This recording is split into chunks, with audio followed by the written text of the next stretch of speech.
you already know.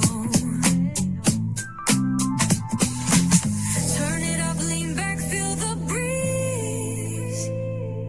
Late night truths drifting through the trees.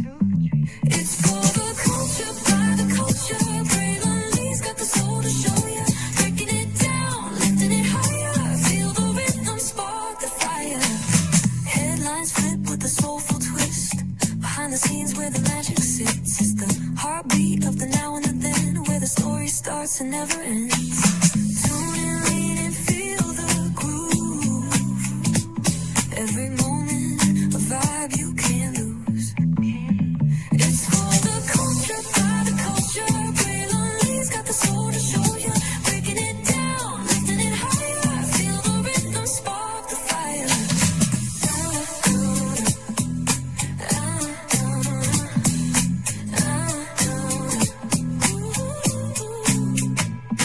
Hear the whispers in the city's hum. Echoes of stories where we're from. A beat, a step, a voice so clear. The pulse of us, it's all right here. We got soul, we got flavor.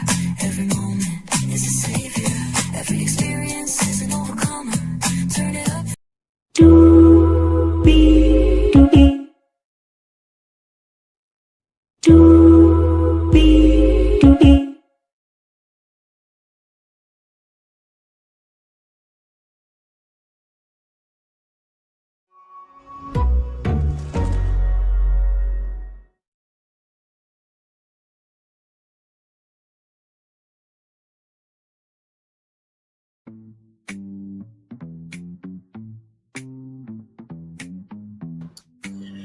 Well, hello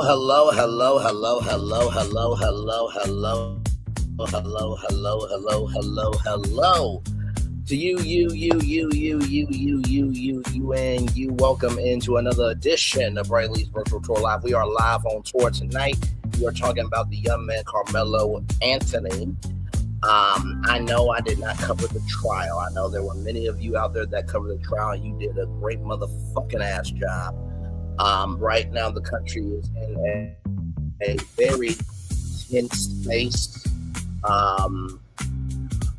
They're in a tense space, a tense thought pattern, and most of all, they are in a tense. Oh my God! They are in intense.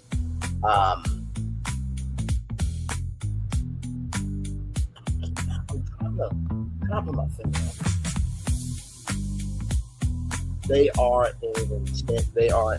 in a space of wanting to knuck up if you buck, but also staying still, because what happens when we go against the verdict? They utilize us to showcase, see, this is what black people is like. So that's what I was trying to say. There has been some updates, so very grown and very heavy conversation. I'm gonna catch you up with what's going on, of course, with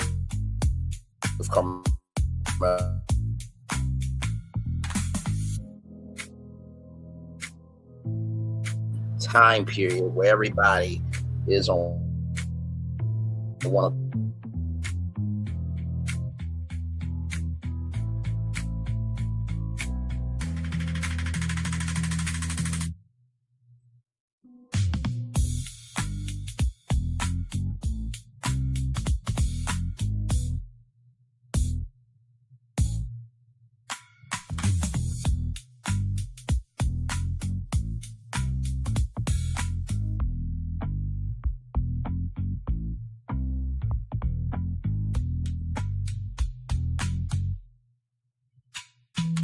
my bad, yeah. Child, listen, things happen. StreamYard shut down on me, but I am here regardless of the fact. But like I said, I'm going to catch you up with everything with Karmelo Anthony and then show you some perspectives, because right now it seems like everybody is one accord. Amen. Amen. So that being said, let's make it do what it do because higher is waiting, low is available. But either way, we got to go on tour. Yes, indeed, we do it. By the way, if StreamYard ever goes out, y'all, because it does from time to time, no, I will be back. Okay, just know that. So shout out to the 7 people that were here. Shout out to the 1 person here now. Thank you for your love, grace, and space as we get through this here. Let me tell you this iconic intro here. You see that virtual tour background? Yes, you do. You hear that virtual tour music? Yes, you do. And then there is me. Hey, everybody. Welcome in. Glad to have all of you here. So let's get to it. We'll kick it off with Forbes magazine, Forbes.com here. That is interesting. Okay. That's interesting. So here we go here from Forbes magazine. Of course, I knew this was going to happen. Don't worry about it, y'all. Don't worry. I got y'all. Give me a moment. Give me a moment. See, this is why you save stories and stuff. Give me a moment.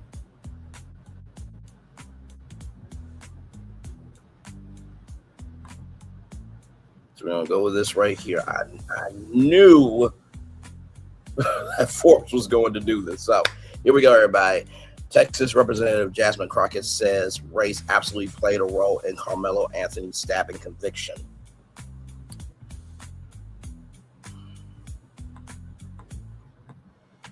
A 35-year sentence was handed down this week to a black teenager who was convicted of fatally stabbing a white 17-year-old in a case that has sparked a racial reckoning in the Dallas suburb of Frisco, Texas, and criticism from well-known figures like rapper Cardi B and Representative Jasmine Crockett, Democrat of Texas, who claimed race absolutely played a role in the verdict. And my God, today, in the words of Michael Jackson, all I want to say is they didn't really care about us. All I want to say is they didn't really care about us. All I want to say is they didn't really care about us. Oh my God. It's amazing how lyrics can still stand for something years later, right? It's amazing.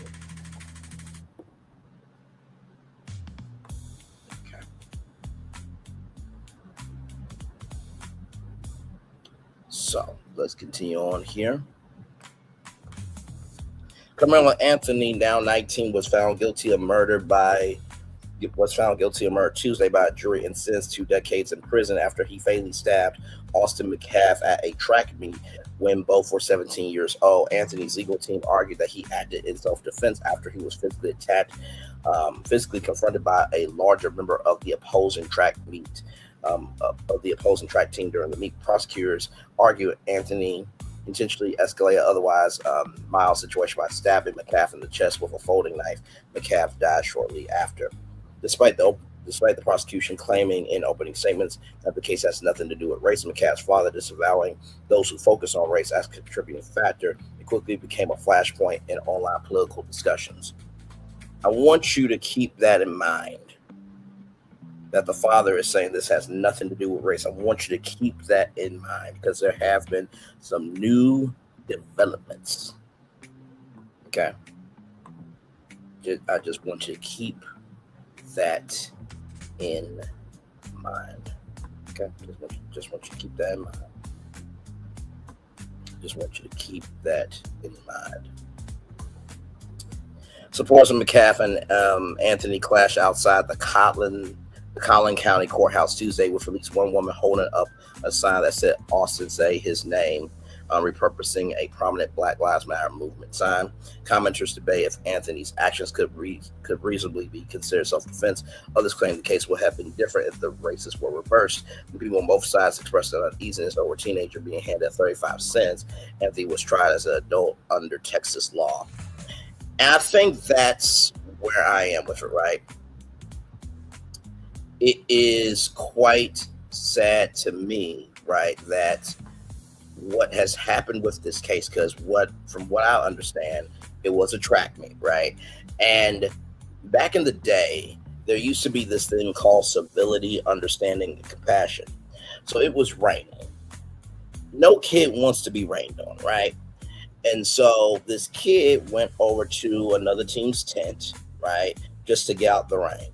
Now, my thing is this: kids don't run that tent. Okay, those kids don't run that tent. Those kids do not run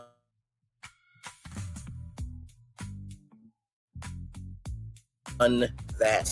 Wait a minute, give me a moment. Okay, there we go. I'm back. Those kids do not run that. Adults.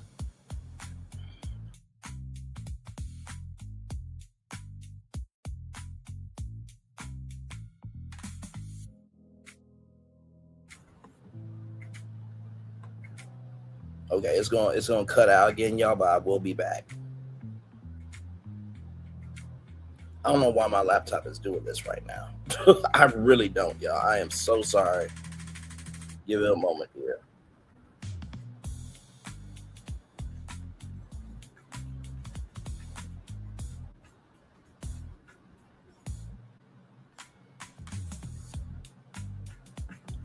Can y'all still hear me is the question, because I cannot see y'all. I'm gonna have to reset it. I'm gonna have to reset the laptop, damn it. Okay. Give me a moment. I'm gonna be straight back. Give me a moment.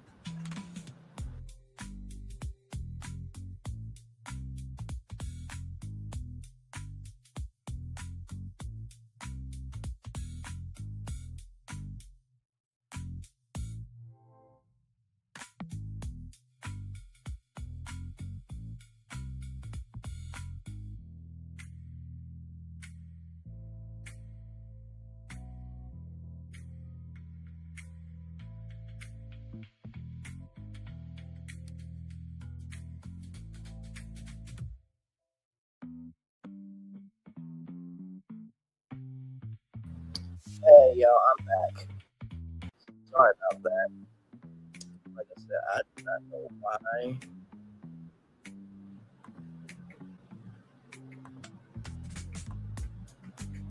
There we go. Hey, I'm back. Nice to see you. Don't know what's going on StreamYard, but it's pissing me off. But we're here. Now, like I was saying before, I was so rudely interrupted by StreamYard. Those kids don't run that tent except the adults. Those kids do not run that tent except the adults. Those kids do not run that tent except the adults, right? And like I said, down south, food, music, sports are all religions, right? So it was raining. I would like to believe, because public schools are severely getting underfunded, okay? And this is because the president not only got elected, but also, too, the Secretary of Education got confused rather, A1 steak sauce with AI. No, that's a real story. I'm not making that up just to make that up. That's actually real. So you would think, with schools being severely underfunded, that, okay, listen, I know that we're rival schools, but it's a kid. He's trying to stay out the rain. Just let him stay under there until his parents come, and then we'll make it do what it do. That's what should have happened, right? And like I said on my thumbnail, I said, isn't it interesting that for both of these young men, right, that that it was raining for both of these men, that they both wanted to get home, and they were seen as a threat to others, right? You think about Trayvon Martin, George Floyd. You think about this guy, Karmelo Anthony, and the other individual, right? And so it's almost like, well, I didn't pass them up on the job. They weren't qualified. It had nothing to do with the color of their skin. Okay, well, if there was the best candidate, then why, right? So they will utilize the circumstances around them to get away with what they actually think about a culture, about a person, or what have you, right? That's my thinking on this, right? And like I said, I know that I am coming in on the tail end of this, but believe me, what has developed here recently, you guys need to see it. And I know that we live in a society where it's be first, right? But to me, it's more important, right, to make sure that you are correct than being first. Because we saw what happened when you tried to be first. Tasha K, malogograms, AL, and men who move like AL, right? So let's continue on here. Let me get back to the article here.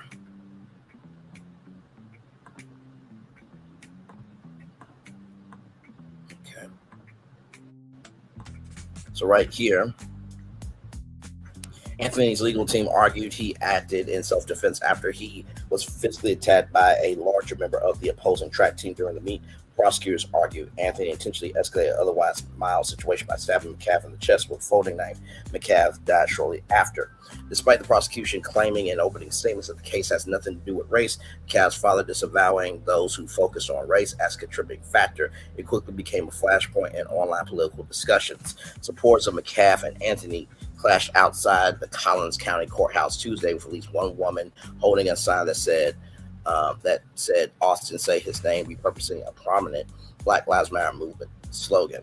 Commenters debate if Anthony's actions could be reasonably considered self-defense. Others claim the case would have been different if the races were reversed, and people on both sides have expressed an unease over a teenager being handed a 35-year sentence. Anthony was tried as an adult under Texas law. The case generated a massive amount of false information online, including fake autopsy reports, a fake social media account impersonating the Frisco police chief, and an online legal defense fundraiser raised hundreds of thousands of dollars in what critics argued was reward for someone accused of murder. Several prominent figures weighed in as the case played out. Right-wing provocateur Jake Lane stood outside the courthouse and shouted that Anthony should be lynched.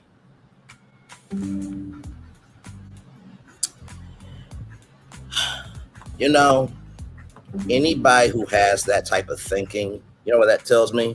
That tells me exactly who they are. Because Jake Lane will talk about a black kid being lynched, but did he give a damn about two people being deleted by ICE? Does he give a damn that there are women being raped in ICE detention centers? Does he care that there are children being snatched out of schools and synagogues? But hey, God forbid Jake Lane's mother, father, sister, brother, daughters, sons, nieces, nephews, grandma, grandpa, God forbid they get powed by somebody because they didn't like what Jake Lang said. Not wishing that on him or anybody in his life. Sometimes we gotta make it personal in order for us to understand the magnitude of what we're speaking about. Let's continue on. Sports columnist Jason Whitlock called the violence senseless and said Anthony should have pleaded sanity as the only real explanation for his behavior. I'm not going to take advice from somebody who is a pariah in the sports industry and who talked about Joy Taylor and her 2 peanut butter cans. Just saying. Moving on. My God. And Dallas-based civil rights activist Dominique Alexander said the verdict showed Black lives do not matter in Collin County. Crockett, who district represents parts of Dallas-Fort Worth Metroplex, but not Frisco, told TMZ she thinks the outcome of the trial would have been different if the races were reversed. I don't know if Anthony would have been convicted if, because of a white boy, was said that they were afraid of a black boy. Something tells me that the jury that didn't have him on it, they would have believed him and his fear, she said. What did I say the thumbnail said, right? For both of these situations,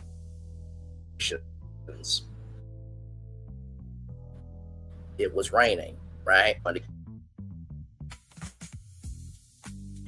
And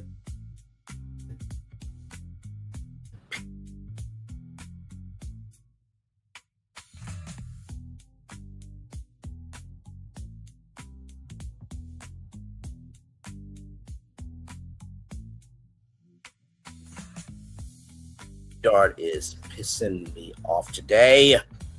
Jesus. Just trying to do a good. Jesus. Just. Oh, God. Yeah, I can still see my mic move, kind of. What is going on with StreamYard today?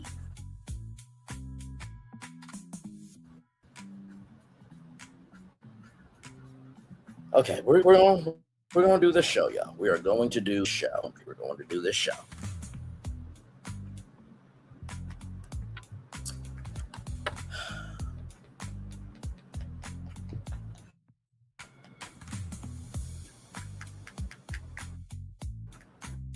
Crazy thing was just working for the last tour we were just on.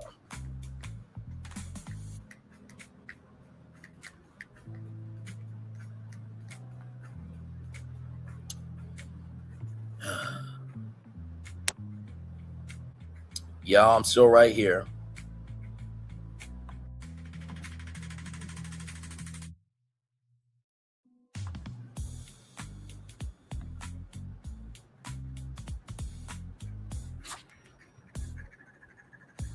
Okay, I'm really going to reset my computer this time, y'all. I'm going to be right back. Don't worry. We're going to get through this show. I've dealt with worse before. We are going to get through this complete show. Okay, I'm going to be right back. Give me a moment. Stay right there. Stay right there. We'll be right back.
Again, sincerely, good damn.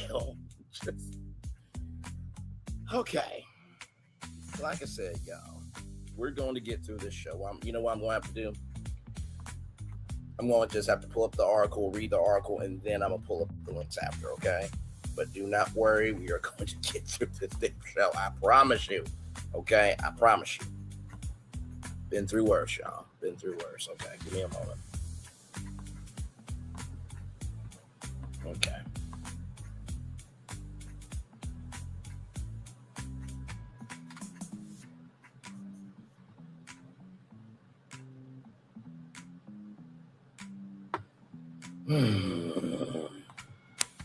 Okay, here we go. Now back to the article right here. We were right here. Commenters debate if Anthony's actions could reasonably be considered self-defense. Others claim the case would have been different if the races were reversed, rather than people on both sides expressed an unease over a teenager being handed a 35-year sentence. Anthony was tried as an adult under Texas law.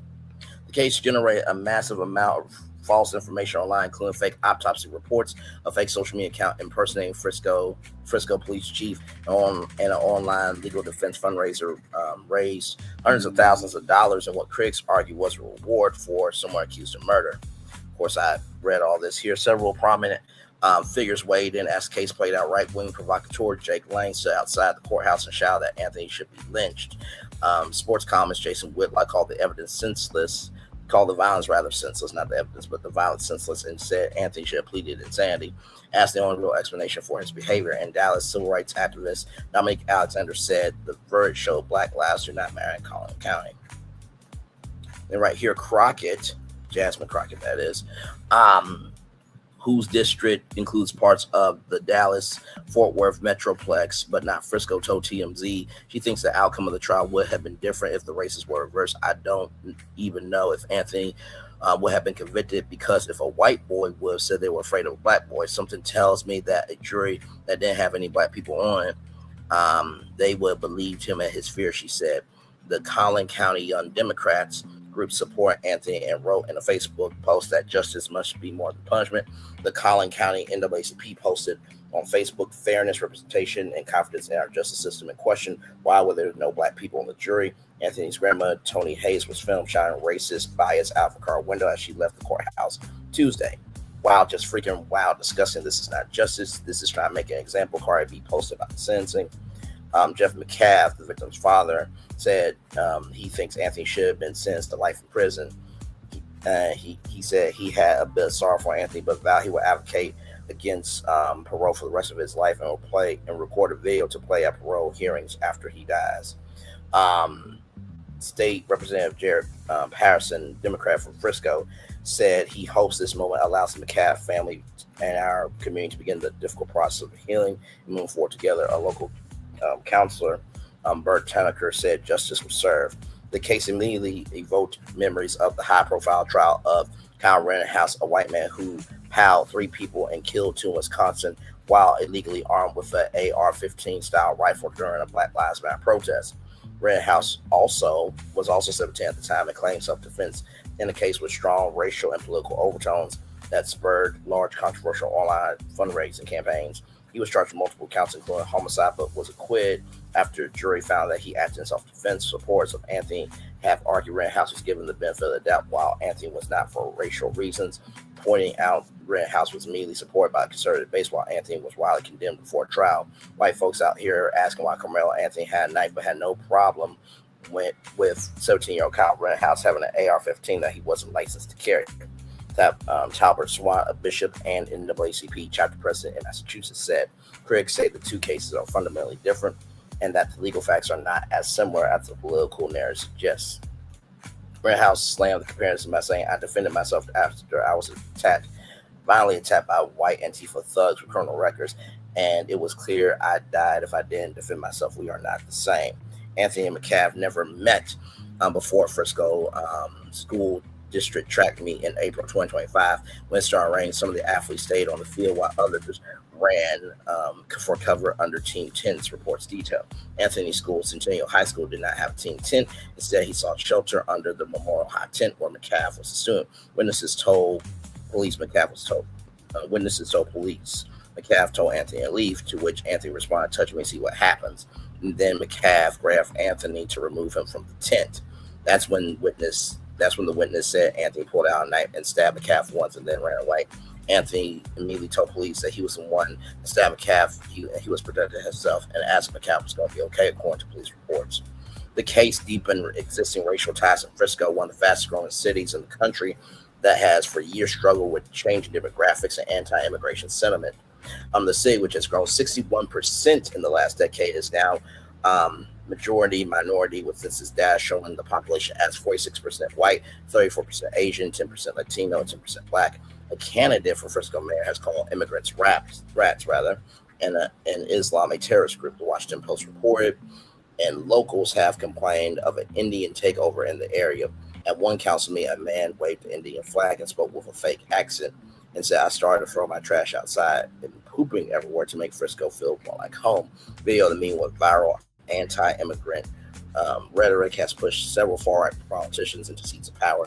Now that MAGA extremism is becoming the norm and people are more comfortable being racist in person and online. Nea Strohan, a 22-year-old Hindu tech worker who was raised in Frisco, told the Post.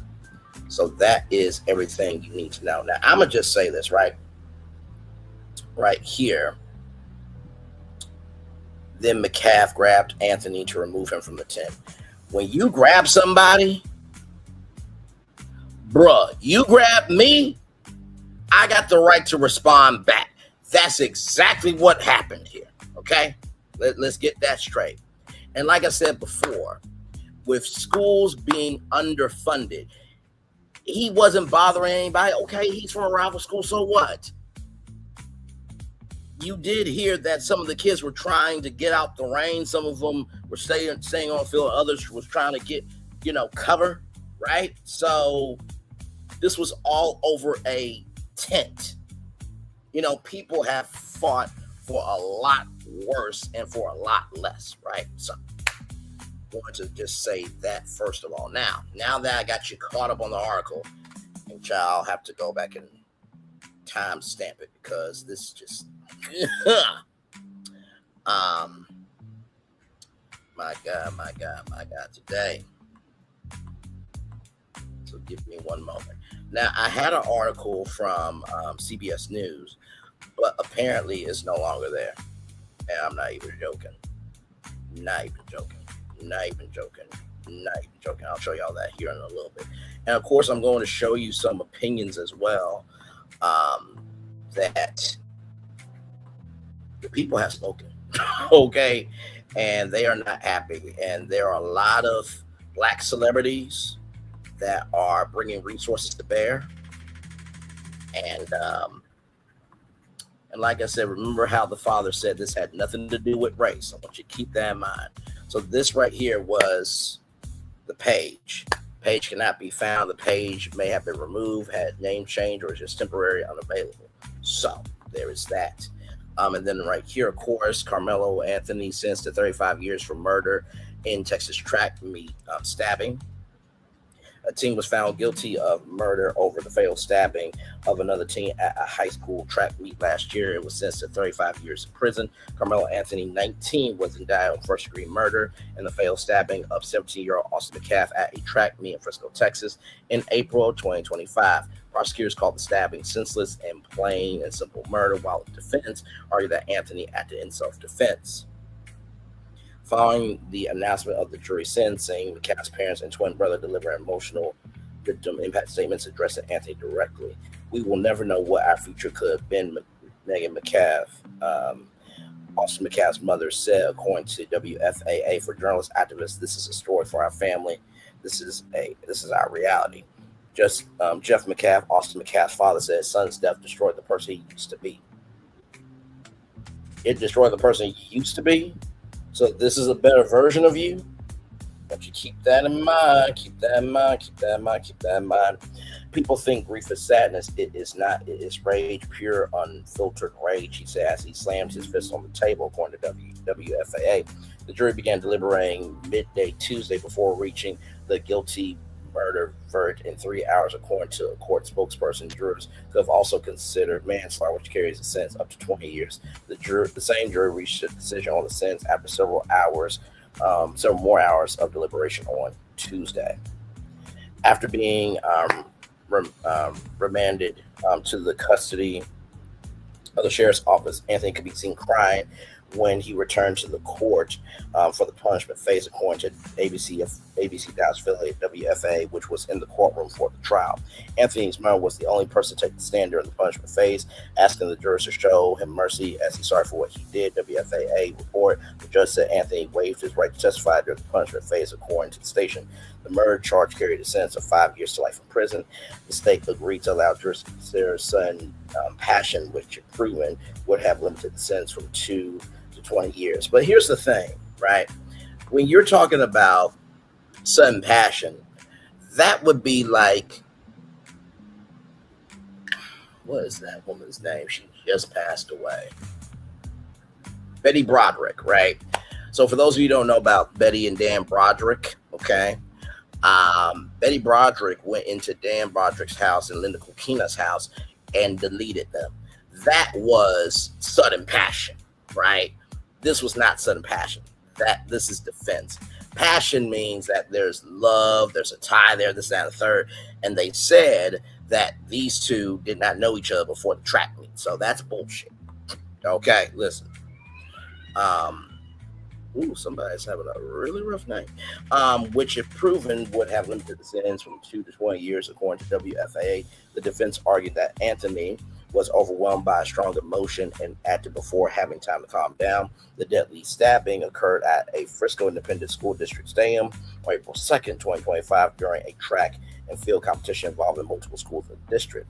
Police said McCaff, an 11th grader at Frisco Memorial High School, was stabbed during an altercation under the school's tent in the stadium bleachers. The witnesses said the two got into an argument over Anthony and then 17-year-old student at Frisco Centennial High School being under McCaff's school tent during the rainy track meet. Jurors heard testimony over 4 days at the Collin County Courthouse in McKinney, Texas. Anthony did not take the stand in his own defense. Judge John Roach, your mama named you a roach because you just are just a dusty, dirty waste of life that should have been swallowed by your mother, but then your mother would have been swallowing a roach down her throat. So it's like, damn, we got to deal with your existence. But moving on. Impose a gag order on the case restricting what those involved can say and bar electronics from the courtroom during the trial due to the attention the case has garnered. And by the way, y'all, Judge John Roach is not going to do anything to me or anybody else. This is publicly available to talk about. It's freedom of speech. If he don't like somebody saying that he's an ugly cockroach, he should talk to his mama about why he named a roach. Okay? All right. Moving on. Collin County First Assistant District Attorney Bill Whisker told jurors that the stabbing was not defense but unjustified murder, according to WFAA. In his closing argument on Tuesday, Whisker claimed that Anthony provoked McCaff, questioned why the defendant didn't walk away, called the stabbing disproportionate. You don't meet a shove with a stab, especially if you provoke a shove. I don't think that was supposed to be provoked. When Karmelo Anthony said, touch me and see what happens, that wasn't provoking. Now, if he said, touch me and see what happens, that's provoking. But hey, bro, touch me and see what happens. That's letting him know, hey, listen, you stay over there, I stay over here. That's it. Like I said in my description box, this is like somebody who is at a grocery store, right? And it's raining. They're walking around trying to wait for the rain to subside. And the manager is telling them to get out, but they've done nothing wrong. It's on that level, okay? Let's continue on. Defense attorney Mike Howard told jurors that Anthony had gone to Memorial Tent to get out the rain. When McCaff confronted him and told him to leave, WFAA Howard said Anthony acted in fear and chaos after McCaff pushed him and stabbed the other teen in self-defense, according to WFAA. During his closing argument on Tuesday, Howard said McCaff had no legal right to use force on Anthony. WFAA report in response to contentions that Anthony could have just let the defense attorney said, I am sure he wishes he did. According to WFAA, multiple students who were at the track meet that day testified that they saw McCaff push Anthony, who was seated on the bleacher, with some describing it as a two-handed push like a lineman move, while others said it was a one-handed small shove. So basically, a ding, ding, ding, right here. A ring-a-ding-ding, a ring-a-ding-ding, a ring-a-motherfucking ding. So he's minding his own business on this bleacher, and that guy pushes Karmelo. The dude is guilty. Like I said, unless the adults who are over the kids of the track meet, as long as they don't got a problem with, those kids don't have no say-so. So to Austin's mom and dad, fuck both of y'all.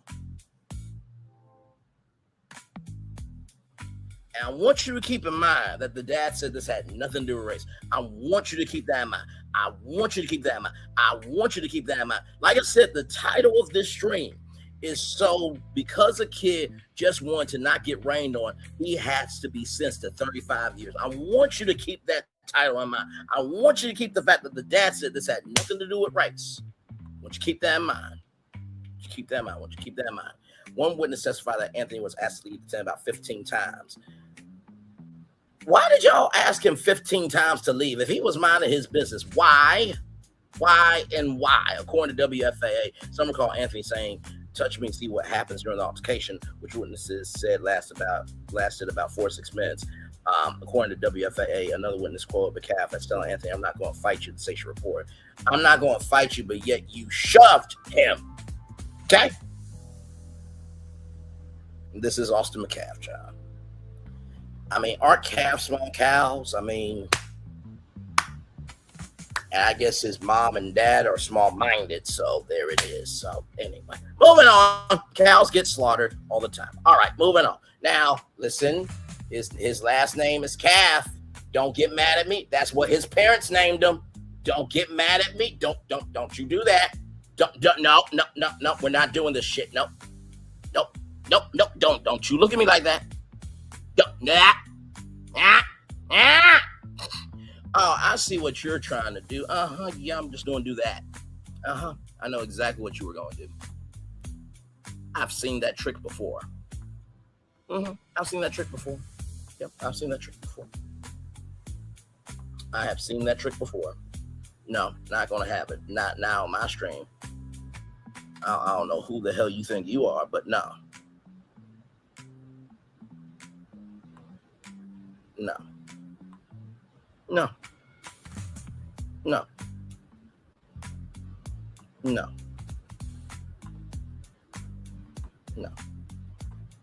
Just not doing it. No. Moving on. Surveillance footage from the track meet played out in court did not show the stabbing, and some of the witnesses were asked to demonstrate the incident, according to WFAA. After the stabbing, witnesses said Anthony jogged away from the tent. A coach who spoke to him on the track testified that he said, "He put his hands on me. I stabbed him." According to WFAA, a pocket knife used in the stab was found on the bleachers. Police said Collin County, a medical examiner, Dr. Elizabeth Ventura, testified that McCaff was stabbed on the left side of his chest and the knife penetrated his right ventricle, according to WFAA. Several people spoke during the trial of the efforts to save McCaff. A football coach who was helping at the track meet testified that he put pressure on the stab wound, and Memorial's athletic trainer said she did CPR until paramedics arrived, according to WFAA. Everybody was praying. Memorial High School head track coach Robert Starr in emotional testimony, according to WFAA. "I just knew Austin was gone." McCaff was transported to an area hospital where he was ultimately pronounced dead. A year ago, when the senseless murder unfolded, I said it had struck a deep nerve in Collin County and far beyond. Collin County District Attorney Greg Wilson, in his remarks following the sentencing, while joined by the McCaff family, I asked our community to ignore all the noise and instead be level-headed and patient as the process worked. And today, the process delivered accountability. Among those he thanked were the brave kids who testified despite the trauma witnessing a senseless murder at a school track meet. He also thanked the Collin County Sheriff's Office for providing security at the courthouse, which drew large crowds from the trial. People holding up signs for justice for McCaff and support of Anthony. Frisco ISD reacted to the verdict, saying in a statement, "We support the judicial process and we continue to support our students' passion and care. We know this trial has brought strong emotions and deep grief, and we ask that our community continue to support each other with respect and simply understand the statement continue." So I want to show you some perspectives now from people. Okay, so here we go. Brother was jumped and stabbed to death 20 years ago. So naturally, people ask how I feel about Karmelo Anthony. It's 35 years, and my answer might make some people uncomfortable. I don't see a monster. I see a kid who was scared. My brother was jumped, he was stabbed to death, and he was the one being attacked, and he didn't have a thing in his hands to stop it. Now, I have spent the last 20 years asking a question that I can't put down. What if my brother had a knife that night? Would he be alive? Would he have been the one who walked away because he protected himself? And if he had, would they have called him a murderer? Would they have given him 35 years? And that's what I see in Karmelo, a kid who was being jumped, a kid who was being antagonized, a scared kid who reached for the only thing that meant he might make it home. He lived, and living got him 35 years. And that's a sentence I don't believe that his white peers would get in that same state. See, the boy who killed my brother is a grown man now. He was 17 when he did it, and he didn't get arrested for 17 years. For 17 years, he knew what he did, and he never came forward. And yet, he was charged as a youth. And we're still waiting on sentencing. In fact, it's going to happen this Monday. And we're not sure if he will be sentenced as an adult or as a youth. Meanwhile, Karmelo in the state of Texas was 17 years old, clearly was trying to defend himself. I have a real problem with the idea that he was charged with murder because he had a knife on him. I know what it's like to lose somebody to violence, and I also know what it is to watch the system decide whose fear counts. But what I don't know firsthand is how that feels as a Black person in America. You're guilty before you even get a chance to defend yourself. What was he supposed to do? What if they had a knife and they tried to kill him? He was obviously terrified. He can't walk away because Cyrus tried that. Didn't work for him very well, did it? They can't defend themselves because 35 years for a child who was trying to protect himself? We need to have broader conversations. Karmelo was a terrified kid, and I'm not going to pretend otherwise. Should Karmelo have had a knife on him at a track meet? No. But the question I really want to ask is, why did he feel the need to in the first place? Black males receive 13.4% longer sentences than white males based on a study from the U.S. Sentencing Commission from 2017 to 2021. Even accounting for criminal history, black male defendants received sentences that were 20.4% longer than similarly situated white male defendants. The Black community teaches their children to do what they can do to make it home safe. When do we in the white community start teaching white kids that antagonizing, escalating, and standing by can end a life? I think that's the best comment of the day. Now, here's another brother right here.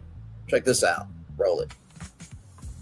It looks like somebody here can use a lesson in privilege. And coming from one white dude to another, I'm happy to educate you on exactly what privilege looks like. And to do that, I'm going to use you as an example. Tommy, privilege comes in a lot of shapes and sizes, especially whatever fucking shape and size this is. But it looks exactly like you, somebody who's a habitual offender who's been arrested so many fucking times. And that's 1, 2, 3, 4, 5, 6, 7, 8, 9, 10, 11, 12, 13, 14.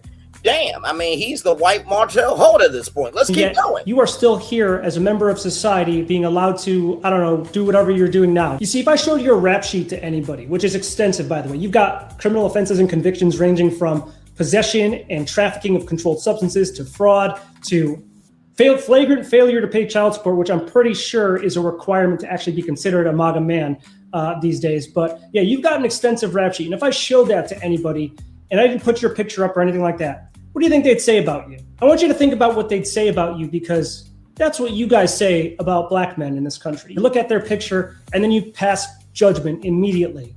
Privilege also looks like demanding the benefit of the doubt when you guys do not give it to other people, when you don't give it to black men. You judge them immediately, yet you guys want the benefit of the doubt when people find your rap sheet. You want to say things like, oh, that was in the past, I was childish, I was immature, I've grown up. Or hang on, y'all. Sorry. I'm sorry that y'all did not get to see it. I'm going to do the video again. This happens with StreamYard. Don't worry. I'm going to do both videos again because I think all these videos I'm about to show, they need to be seen. So give me one moment. I am so sorry, y'all. Here we go again. Roll. My brother was jumped and stabbed to death 20 years ago. So naturally, people ask how I feel about Karmelo Anthony. 35 years, and my answer might make some people uncomfortable. I don't see a monster. I see a kid who was scared. My brother was jumped, he was stabbed to death, and he was the one being attacked, and he didn't have a thing in his hands to stop it. Now, I have spent the last 20 years asking a question that I can't put down. What if my brother had a knife that night? Would he be alive? Would he have been the one who walked away because he protected himself? And if he had, would they have called him a murderer? Would they have given him 35 years? And that's what I see in Karmelo, a kid who was being jumped, a kid who was being antagonized, a scared kid who reached for the only thing that meant he might make it home. He lived, and living got him 35 years. And that's a sentence I don't believe that his white peers would get in that same state. See, the boy who killed my brother is a grown man now. He was 17 when he did it, and he didn't get arrested for 17 years. For 17 years, he knew what he did, and he never came forward. And yet, he was charged as a youth. And we're still waiting on sentencing. In fact, it's going to happen this Monday. And we're not sure if he will be sentenced as an adult or as a youth. Meanwhile, Karmelo in the state of Texas was 17 years old, clearly was trying to defend himself. I have a real problem with the idea that he was charged with murder because he had a knife on him. I know what it's like to lose somebody to violence, and I also know what it is to watch the system decide whose fear counts. But what I don't know firsthand is how that feels as a Black person in America. You're guilty before you even get a chance to defend yourself. What was he supposed to do? What if they had a knife and they tried to kill him? He was obviously terrified. He can't walk away because Cyrus tried that. Didn't work for him very well, did it? He can't defend himself because 35 years for a child who was trying to protect himself? We need to have broader conversations. Karmelo was a terrified kid, and I'm not going to pretend otherwise.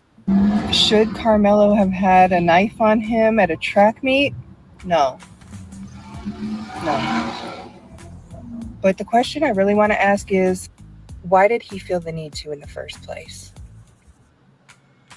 Black males received 13.4% longer sentences than white males based on a study from the U.S. Sentencing Commission from 2017 to 2021. Even accounting for criminal history, Black male defendants received sentences that were 20.4% longer than similarly situated white male defendants.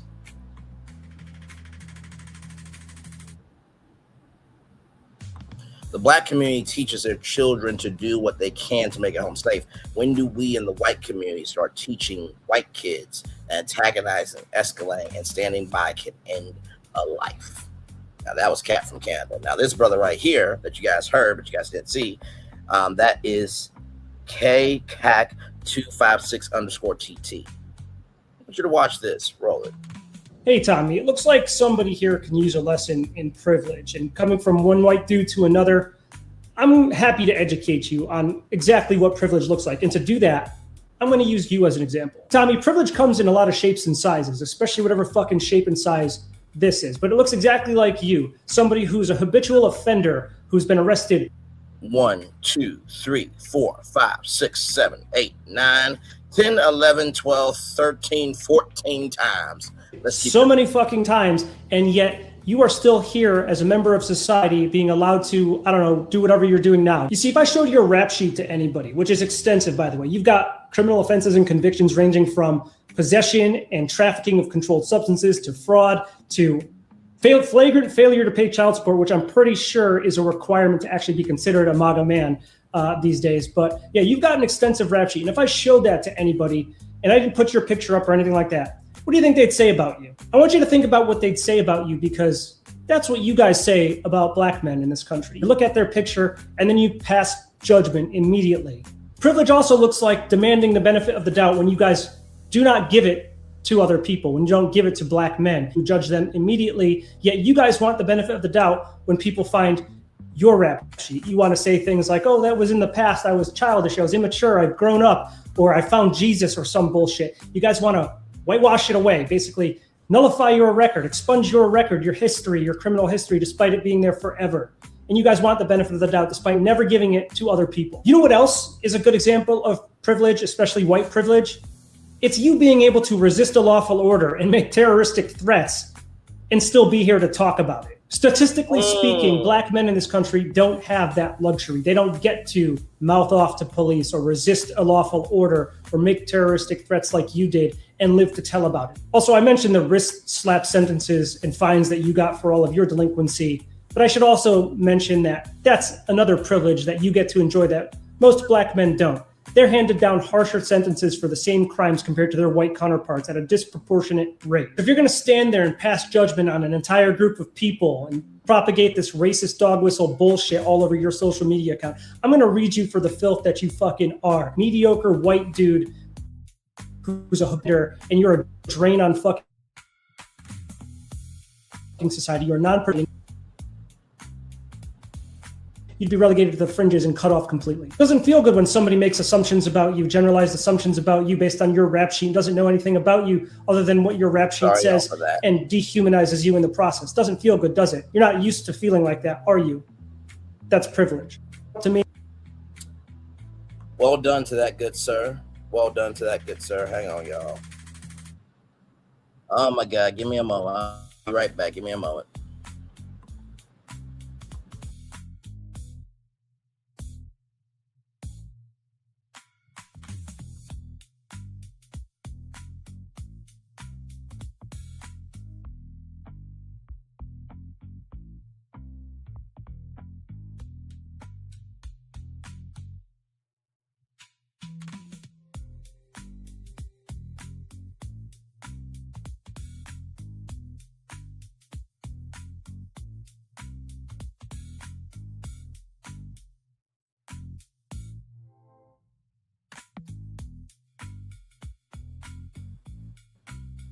Hello, we're back.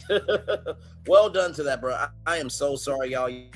Y'all saw a flash and then no camera, right? So sorry about that, but very well done. But did y'all hear what he said about that guy? The dad made terroristic threats and mouthed off to police, and yet he was allowed to talk about it. Let's watch this one. Okay, let's watch this one.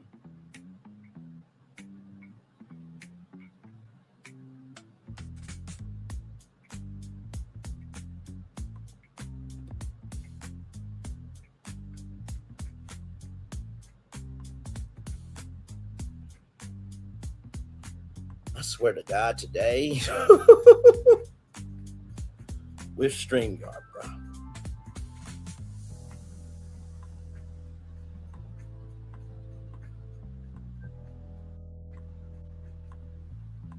Okay, let's refresh and let's do this again. We're gonna get through this show. Gonna deal with Jeff Metcalf and his racist ass shit. What? Bullying people out of their damn seats. What do you mean? Well, you said jury will be sequestered.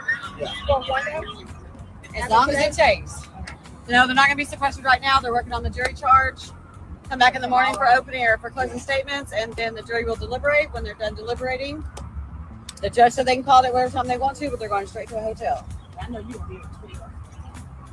No, I ain't gonna be back up here because I'm not gonna deal with Jeff Metcalf and his racist ass shit. What? Bullying people out of their damn seats. What do you mean? The apple never falls too far from the tree. Just Jeff Metcalf, the father of Austin Metcalf, has been accused throughout this trial of not only witness tampering, but now bullying a trial observer out of their court seat, just like his son attempted to do to Karmelo Anthony. Let's keep going here, okay? Secret Service Sam has this here. Here we go. Service Sam here with a Karmelo Anthony Austin Metcalf update. Here is an email I have obtained. I believe it to be real. Just listen to this. One of the cheerleaders complaining about the twins. Coaches, the other cheerleaders and I have tried to make an effort to stay supportive and spirited throughout the football season. However, the disrespect we feel coming from some of the football players is making it very difficult. Today, after our game against Liberty, some of us cheerleaders in uniform went to Canes. While talking amongst ourselves about the loss, Hunter Metcalf stood up and yelled that my friend and fellow varsity cheerleader is a fat bitch. I don't understand what triggers his rages, but to yell this unprovoked made us all really upset and was incredibly embarrassing for my friend, as everyone is in Canes looked at her and started laughing. We see the Metcalfs act out time and time again, trust that there is no repercussions or some sort of consequence, so we stay out of it. But for it now to be directed towards one of the people that shows up to every game to support and cheer them on is astounding to me. After they left Canes, one of the other football players told us that Hunter said his hands were bisexual, implying that he would not only hit guys, but also girls. She is not embarrassed, but genuinely scared, especially after seeing the way he can act on the field. I'm only coming to you because I feel that you should be aware that he is acting like this in public spaces, which is not good for our school's representation and is discouraging us from keeping the cheerleading them on. I'm sorry for even having to come to you about this, but after tonight, it truly feels like it's getting out of hand. I recognize that he may be upset that we lost, but there is no justification for the way he treated my friend tonight. I would also appreciate for my name to stay confidential, as I fear what they would do if they knew. Why did Mike Howard not enter this in Karmelo Anthony's defense? There's so much that has been left out of this trial that we will keep it awake, and I will always expose their secrets for the community. Secret Service Sam Out Sampson for president of the world. So it sounds like Austin McCaff was a Charlie Kirk. Sounds like Austin McCaff was a Charlie Kirk. Sounds like Austin McCaff was a Charlie Kirk. Now, for everybody who said, Bray, you, to all the white people that are going to say, you black nigga, you're going too far. I don't give a fuck. Because everybody who support Erica Kirk and Charlie Kirk and all the MAGA mother-uckers, the administration, and everybody in between, when black people, when men and children and people with disabilities, this, that, and third, when people were getting ran over by cars, when people got to live by ICE, when funding got shut down to 9 blue states for daycare because those blue states didn't vote for the president, y'all didn't say shit. But then people want to make fun of Charlie Kirk being piled up, and y'all got a problem with it? But a black kid defending himself? Oh, that's too far. No, Austin McCaff sounded like a Charlie Kirk. And other people tried to tell about it.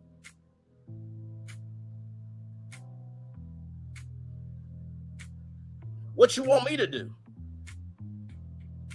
In the words of a great bishop, he said, I hate that Charlie Kirk went out the way that he did. But that does not mean that his history is erased for how he behaved.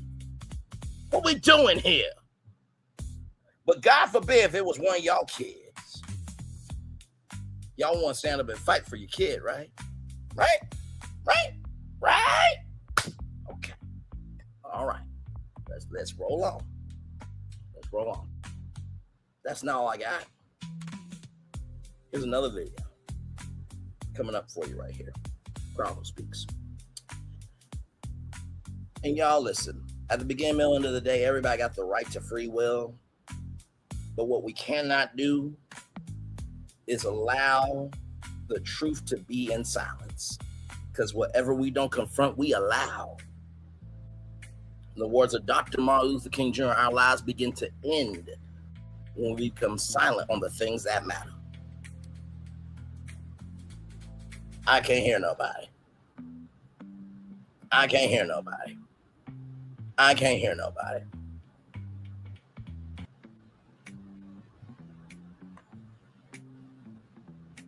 Give me a moment, y'all.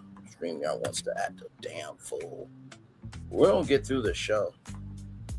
Like I said, we're going to get through it. Give me a moment. I got to remove this. Stop sharing screen. Share screen again. All right. Check this out. Here we go. Happy Thursday morning. How's everybody doing? So, Friday evening, but I'm doing Jeff pretty good. Metcalf, boy, I tell you what, he got a lot of nerve. I'm not going to sit there and say what I now know to be a fact, but I'm just going to say this. I got you, Hoss. I got you. And it's already in the works for you, the judge, and the prosecutors. See, when somebody has alcohol problems, they like to run their mouth too much. So they didn't know how to truthfully answer the best way of a direct question earlier, did they? Mr. Metcalf, you a racist also. I heard everything you said. What kind of military veteran you call yourself? Let me tell you something, Mr. Metcalf. Back in the day when I was in the Army, and I knew you was who you are right now, and who you've always been, I'd have whooped your ass. You got a lot of nerve to be talking about African-American people like you just did a while ago. Hey, Sarah Field. Oh, wait a minute, what? But I thought Jeff Metcalf said this wasn't about race. So why did this brother say what he said? Stay tuned. In the words of John Murray, just hold on a little while longer. Let's continue. You got a lot of nerve to be sitting with that man, or however y'all did your interview. But that's all right. I've already made one important phone call to a very damn good friend of mine in Texas. Now I want to ask a question. How the fuck did this incident take place in Denton, Texas, but the trial was moved to Collin County? But that there was never a change of venue filed in the case. Oh, I know why. Well, if you move the case to a county that got your skin color and your mindset, and there's a energy of groupthink, like some supposed celebrity that wants to strike other content creators for having their own mindset, even though they posted their own information to the internet. That's neither here nor there, but a very important detail nonetheless. That would mean that jury would be in your favor, wouldn't it? Let's continue. Oh, yeah. Oh, remember when I talked about Nick Cannon, motherfuckers? And I got called everything but a child of God. Oh, no. Now it's too far gone. Now people are starting to be awake and shit. See, you should have listened when you had the chance. Now, I'm just going to say this. The truest nature of a person is not when they have people looking out for them. Is when they have nobody looking out for them and they have to be accountable for what they've done. Let's continue. It's called that fucking redneck fucking judicial style shit down there. Because see, I'm just gonna tell y'all, the photo floating around with Metcalf and you know who, that shit ain't fake. That shit ain't AI.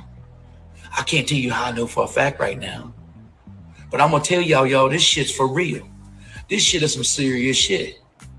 They never filed for a change of venue. No.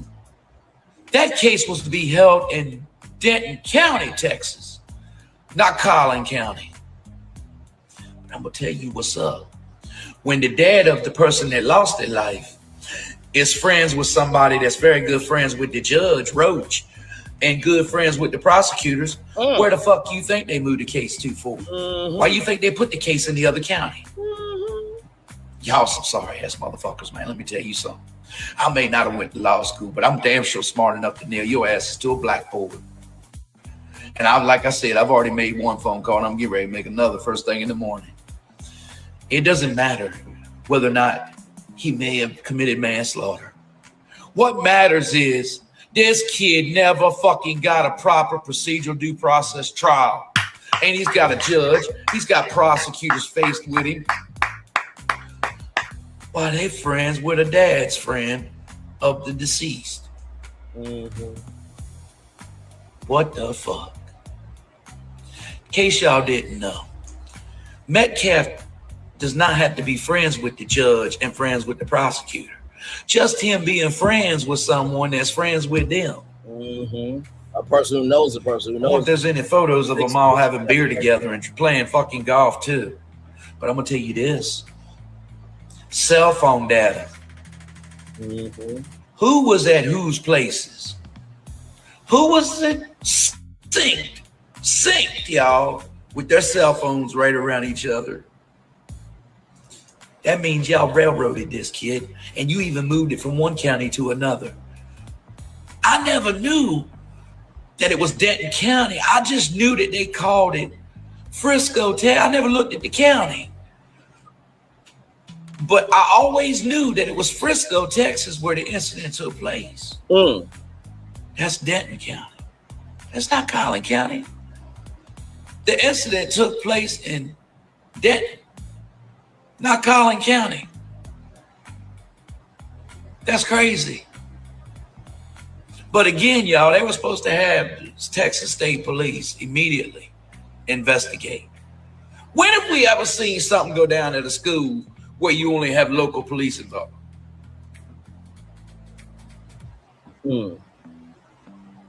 This shit's fucked up. You know, if I didn't know any better, it made me wonder if all this wasn't done on purpose to try to make a huge divide coming up to these elections. But I'm gonna tell you this. I seen everything Metcalf said. And I'm just gonna say this too. He got fucking recorded for everything he said. He was recorded for it all. Mello was moved to a different prison because they thought another prison was not safe enough for him. Look it up. He was moved to a different prison tonight. Y'all, please pray for this kid. And so many of you fail to understand. It's not that we don't have passion for the loss of life, but we have a right to feel that this kid deserves proper, true, adequate justice. Amen. And I have a reason to believe that the defense attorney trashed the case on purpose. And even I could pick different pieces and show you that he definitely didn't give him a proper defense like he was required to do to the best of his legal ability. Under ethic law, under ethics standards, he was required to represent that kid the best that he could once he signed a retainer and announced his representation to the case. There you go, Dean. See, Dean? Y'all pass it out there to Dean for me. Get it to him. Let him see this video. I'm not as damn legally dumb as you thought I am, or that you try to tell people. I could have provided a way better defense for Mello than this bitch that represented him. But somebody's got some serious explaining to do why they moved this case from where the incident took place. Somebody's got some serious explaining to do how the judge and the prosecutors are friends with a friend of the fucking dad of the deceased. This is some trashy, shady shit. This ain't right. This ain't right at all. Not here in America, these United States, it ain't right. The judicial system was formed to protect your rights, not violate the motherfuckers. I don't care what color you are. You're equal to the same protective due process as every individual. Even if you're fucking guilty, you still are entitled to your full procedural due process. And as I sat back and watched this case where I kept my mouth shut from way back when the incident happened, and I was with Mello back then. Yeah, I was. I got kicked out of Alive.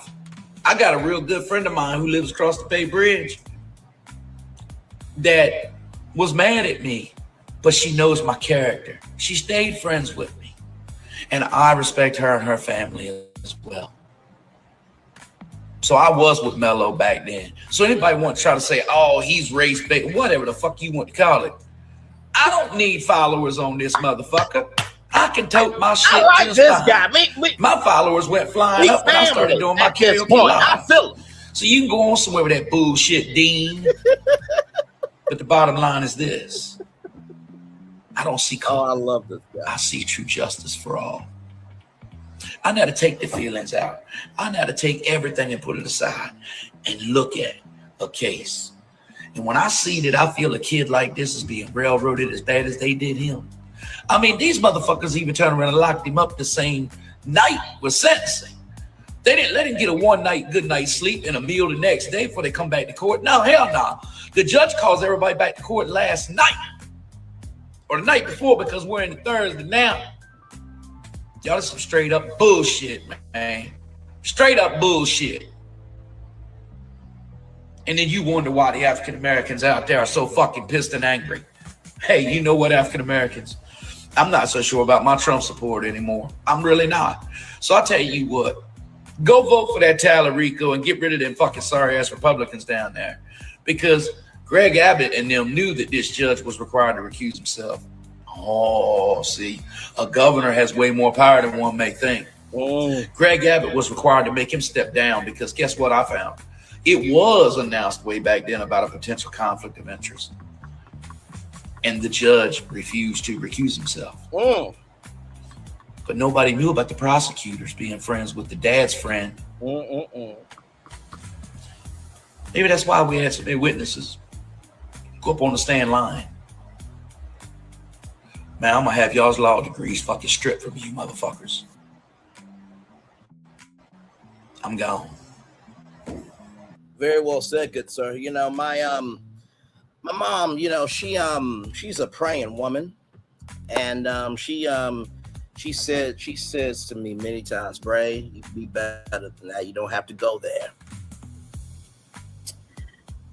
I wish sometimes in life, hang on, y'all. Actually, I need one more. Oh, I think that's better. Can y'all see me now? There we go. I wish sometimes we can just go there and be cool and be hallelujah, please, Jesus, this isn't right. But to use my mama and daddy's words, when I speak to you calmly, you ain't listening. But when I put some 20 on 10 on it, then you got something to say.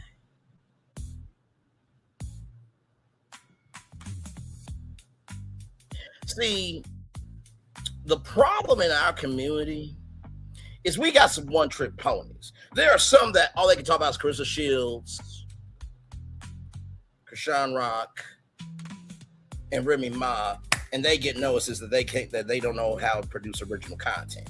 They get that type of notice. The rest of us are actually about some shit. If what I'm saying ain't true, don't respond to me. But if you do respond to me, it must be true about your bitch ass or your Mitch ass to some damn degree. Now, I checked a supposed content creator who uploaded a false prophet trying to shade Milicha. So basically that motherfucker don't like Milicha. So he thought it would, oh, you know what? I don't like Milicha. So I'm going to use this content to shade her when 36,000 is bigger than 17,100 subscribers. I checked him. I checked many others. When we did the Numbers Don't Lie live about that heifer that got herself banned off of YouTube because she couldn't create no original content because she did too damn much. See, the reason why some of y'all, your vagina lips and your dick can't shoot to piss is because the truth is too heavy for you to give a fuck about. But God forbid, let me one of your grandkids get powered by ice. Let me one of your kids get powered by ice. Or your kids in this situation, or your grandkids be in this situation. It don't matter until it hits your doorstep. But once again, all we got is people who know how to cover Krishan Rock, Carissa Shields, and Remy Ma. And they get notices they don't know how to produce original content. That's the energy we got on YouTube and on social media. But yet we got shit like this. Oh, well, we don't want to deal with real stuff every day. It's already depressing enough. Oh, well, I just hope that you don't go through anything. And if you do go through something, you keep that same fucking energy and you don't reach out to no content creator to get somebody on your side to tell your fucking ass story.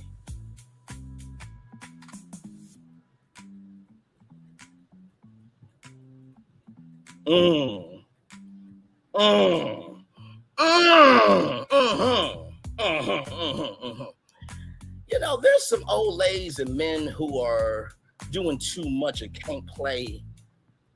How can I put this?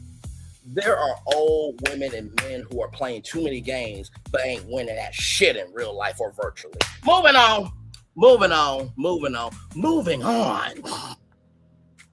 Okay, all right. Now, this next clip, these are some sisters talking about this. This channel is talking about media, culture, entertainment, commerce, theme parks, and everything that's happening for the culture, of the culture, by the culture. Welcome in. Glad to have you here. Check out this next clip. telling me a grainy video is shown to jurors, but it was shown in 4K clear to the people that witnessed it? No witness on that stand had that little man's back. None, 0 out of 21 people being questioned. Come on, man, I'm done with all of that. I feel the same way about white people, the same way they feel about my people. Yeah, try one of us. I mean, even just following the case, I know I just, we've all been kind of keeping up with it. And just to see even that the judge, the defense attorney, and Austin Metcalf's father was in, a picture at a party they having a time. There is an alleged post from Austin, from, of course, before he passed, that, he had 2 assault rifles on his, resting on himself in the car, saying that I dare one of the monkeys to come to this track meet today. But this is someone where, Karmelo Anthony was a 3.7 GPA student working 2 jobs. But he's the one that we're supposed to believe is a thug, though. Right. Of course. Because that's how they see us. They want everything is good because it's white. And then when it comes to black. You heard that GPA, right? Him working 2 jobs. Once again, we are the only country in the world that asks for progress, but then shoot it down because of how it's happening. We want progress, but yet we attack how it unfolds. We want progress, but yet we attack how it unfolds. We want progress, but yet we attack how it unfolds. And do you really think coming on once a week on Saturday or once a week for a talk is actually impacting the community? Said fucking no one ever. If Martin Luther King Jr. had that fucking mindset, if he had the mindset to be in drivel and talk about Carissa Shields, Remy Ma, and Krishan Rock all the time and wasn't able to produce anything original to help us have civil rights, we wouldn't be here. Thank God some of y'all wasn't part of the civil rights movement. We would be in the field picking cotton still to this day because of y'all.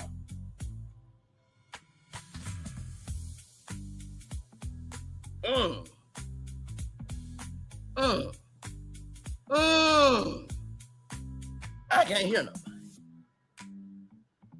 Then you got this dumb cunt, Amanda Seals, saying that Dr. Maya Angelou got an RA doctorate degree. How the fuck?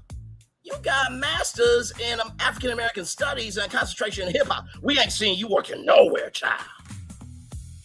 Nowhere.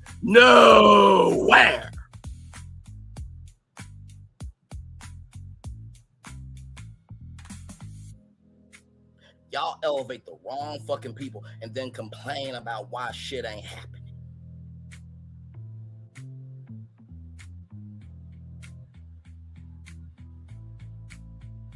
What? Are you offended? Are you disgusted? Are you pissed the hell off? If you pissed off, go live right now. Respond. Go live.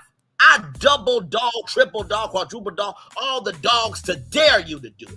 But you can't, you won't, and you never will. Because you can't do what I do. You can't. I cover 7 to 8 destinations in one show. Y'all say, where's the content? You know how many trials we've had? Diddy, Stephon Diggs, Jonathan Majors. You know how many black entrepreneurs have been doing great things out here? You know how many moves have been happening for the creator economy? All types of stuff. But yet y'all think coming on once a week or being constant drivel actually moves the culture forward. You know, it's funny. The idiots that do the utmost to hurt us get through the door. But the ones trying to do the work can't even get to the fucking door. The idiots that do the most get through the door. But the ones who actually are doing work can't even get to the door. The idiots that are doing the most get through the door. But the ones who do the work, the actual work, can't get to the door. We got some content creators that say, I don't have the attention span to do a live stream. I don't go anywhere where I'm not invited. Well, bitch, Mitch, if you don't show yourself friendly, why would they allow you through the door? Lions outlive butterflies. What you want me to do? A 31-year-old has more sense than y'all grown elders. That's sad. That's pitiful. That's disgusting as hell behavior. Let's continue. Oh, I got time. Check this out.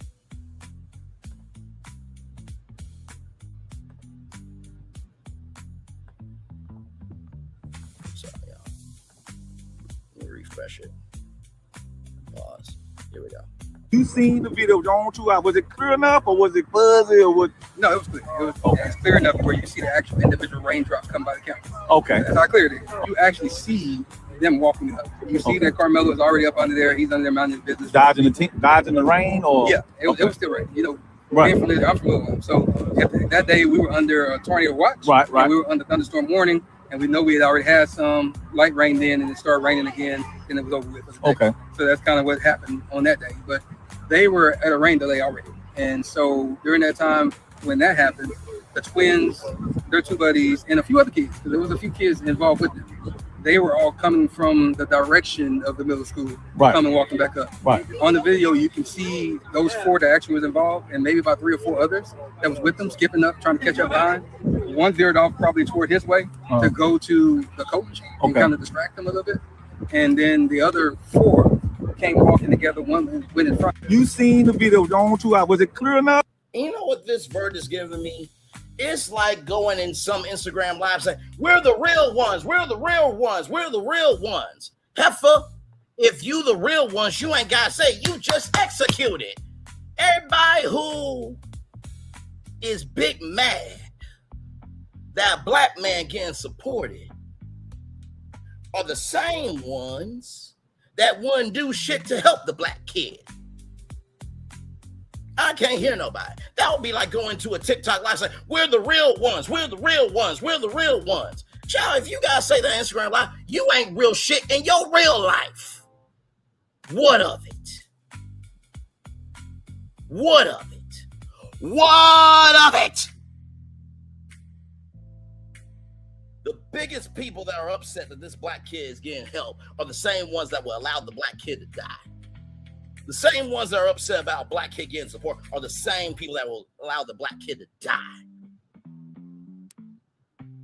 Let's continue.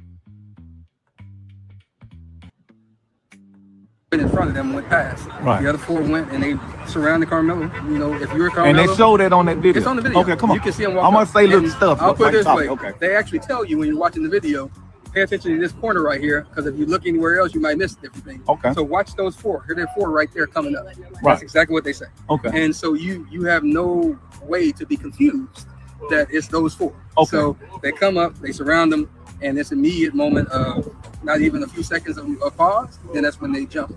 And so they actually did jump him. Yeah, it wasn't just no touch. It wasn't just all that moment. Yeah, it was a push. It was all kind of things. But Austin pushed, Hunter hit, and then everybody swung. But at the same time, so it's more than there was a punch and a hit. You know, that would be like some supposed content creator posting somebody's husband and child, and then all their supporters can't say shit on YouTube after they get banned off of YouTube. I wonder, did that happen? I'm sure that Thirsty Toxicity and her supporters probably wishes Karmelo Anthony was dead. And you ain't gonna do shit. Bitch. Mitch it. Moving on. Oh, I got time today. Some twins that got some licks on them. So it showed that in the video. Yes, in the video. So again, you got Hunter and Austin standing in the middle. Okay. And you have the light bright boy here, and you have the dark boy here. Okay. I think that's what I remember. So I have to go back and think about it. But that's where they were. One was going up and down while they were talking, and kind of pushing in front of them went past. Right. The other 4 went and they surrounded Karmelo. You know, if you're Karmelo, and they showed that on that video. It's on the video. Okay, come on. You can see him pushing, whatever he was doing. Austin and Hunter was in front. So where they're talking about grabbing bags, Hunter actually said that I grabbed his bag. Right. And then later on, he said that Austin threw the bag. Okay. Jeff also said the same thing. And so that's them both antagonizing. And we know under Texas law, I just have the fear that you're about to do something to me and you can get up out of here. Yeah, so you don't have to touch me. But at that point, he still stood there and stopped there. And whatever they say alleged was said, you don't know that until they get into it here. But once they did that, they start hitting him. Karmelo actually was able to back out and try to get away. So he was actually trying to get away the first time. Austin grabbed him, and you can see his hoodie coming out like this, and they brought him back in. Okay. And when they brought him back in, that's when you can see Austin put him in the headlock. You can see that all the rest of them are still hitting. That must be when the poke happened, because he was able to get out again. He backed out. He looked to the right. That's where the other little kid was filming, because they got some cell phone footage too. But that's where he was filming. He looked directly at him in his camera, or whatever he was doing, camera, and then he went this way to the left. He went down. He fell, and that's when they realized he was gone. So they were still punching. And when he fell, that's when they all turned around. They started chasing him. Austin tried to go chase him too, but he grabbed his chest. I guess he realized that something happened to him, and that's when he went down a little bit and he fell down. But all three of them were chasing. But Karmelo was so fast, he got away and went around to the coach. And so you can see them on the video pointing toward Karmelo and the coach. And I can imagine, because Karmelo's out of the camera on that moment, that he was telling the coach what happened. And then that's when Hunter said he whipped his head around. That's a true statement. He just wasn't sitting with it. He whipped his head around. You see him on the video. And that's when he walked over to where Austin was, but he never touched him.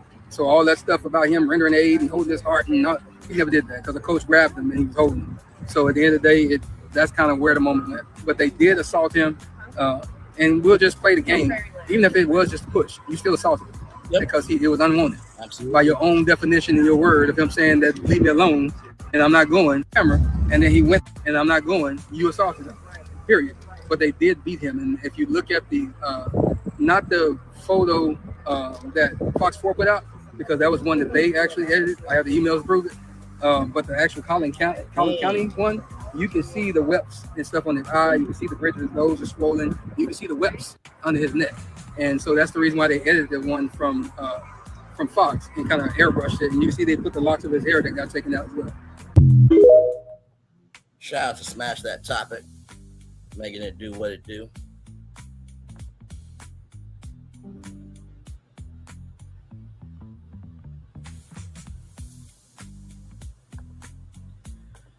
Well, I mean, DM, you probably voted for the PDF file that's in the White House, so we could just move on from you.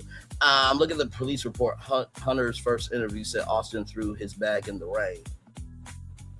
If you throw somebody's bag in the rain, you ain't gonna retaliate. Let's move on. Let's move on. Let's move on. Now, as we continue on. Oh my God.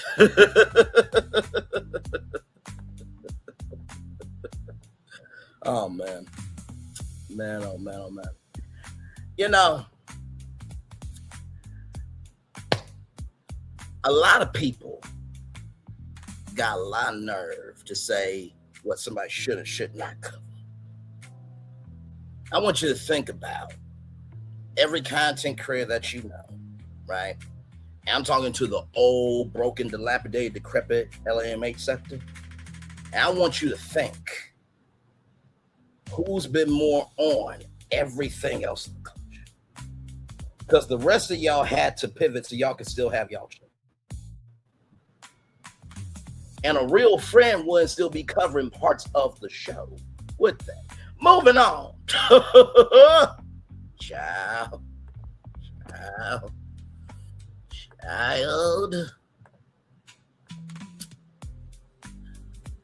Give me a moment. Y'all need to see this one too.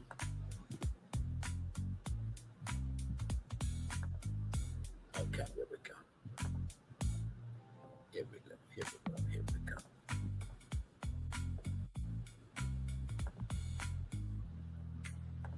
Roll it. If Karmelo Anthony had been white, not only would he have not been convicted, there'd have never been charges. This is Old Texas Paul. Hope your coffee's as good as mine. Hell, I hope it's better. I really do. Whole thing was a goddamn tragedy, and it was started by the kid that died. But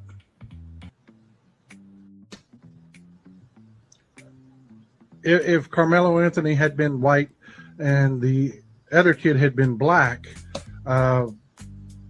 these same people that are calling Karmelo Anthony a murderer would be celebrating him all over social media as standing up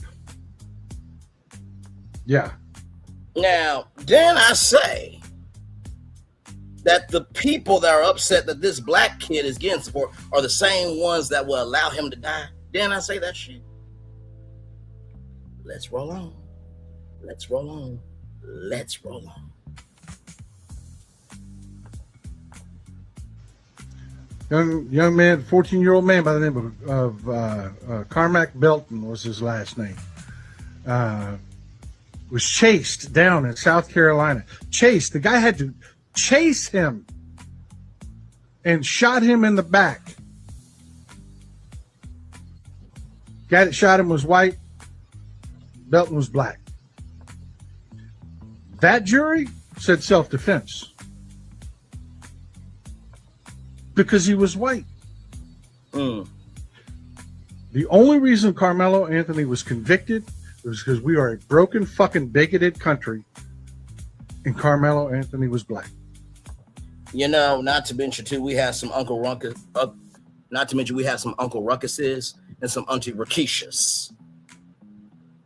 If you know about Boondocks, you know about Uncle Ruckus, and you know there's some black women that move as Auntie Rakishas. You might be one your damn self. You might want to get checked, but you may become a Miss Banshee Noses as a side effect, or you may become a Banshee A. That's Banshee and Kanye put together. Moving on. Child. Any other way you slice this, it would have been self-defense. We are that fucking broken. If Karmelo... Now, isn't it interesting that every person I pulled up except one was black? All those white people said that Karmelo Anthony was innocent. And remember that the second guy, remember the first guy that I showed? And how Tommy Belcher got convicted or got arrested 12 times? Remember, Dad said it had nothing to do with race, remember? Nothing to do with race. This came out 23 hours ago. Why don't y'all watch this? Okay? All right? You see it there. Let me play it for you. Something racist up so y'all can go viral. I got a new name for Mello, okay? Because he was such this little boy y'all were trying to portray. How about watermelon felon? How's that one strike yet? Make something racist up so y'all can go viral. I got a new name for Mello, okay? Because he was such this little boy y'all were trying to portray. How about watermelon felon? How's that one strike yet? You know what? This is what I'm going to do. This is what I'm going to do. Thank you, Lala Boy. You know what I'm going to do? I'm going to take myself down, and I'm going to just let this play. Okay? Because if I would call Justin Metcalf a cracker pitcher, which means cracker and a pitcher of iced tea, but instead of him be a pitcher of iced tea, he will be a pitcher of shit. That wouldn't be cool, right? So I'm gonna take myself down. I'm still right here, don't you worry. I'm gonna just let this play, so that way everybody can get it. Here we go. So y'all can go viral. I got a new name for Mello, okay? Because he was such this little boy y'all were trying to portray. How about watermelon felon? How's that one strike yet? Make something racist up so y'all can go viral. I got a new name for Mello, okay? Because he was such this little boy y'all were trying to portray. How about watermelon felon? How's that one strike yet? Make something racist up so y'all can go viral. I got a new name for Mello, okay?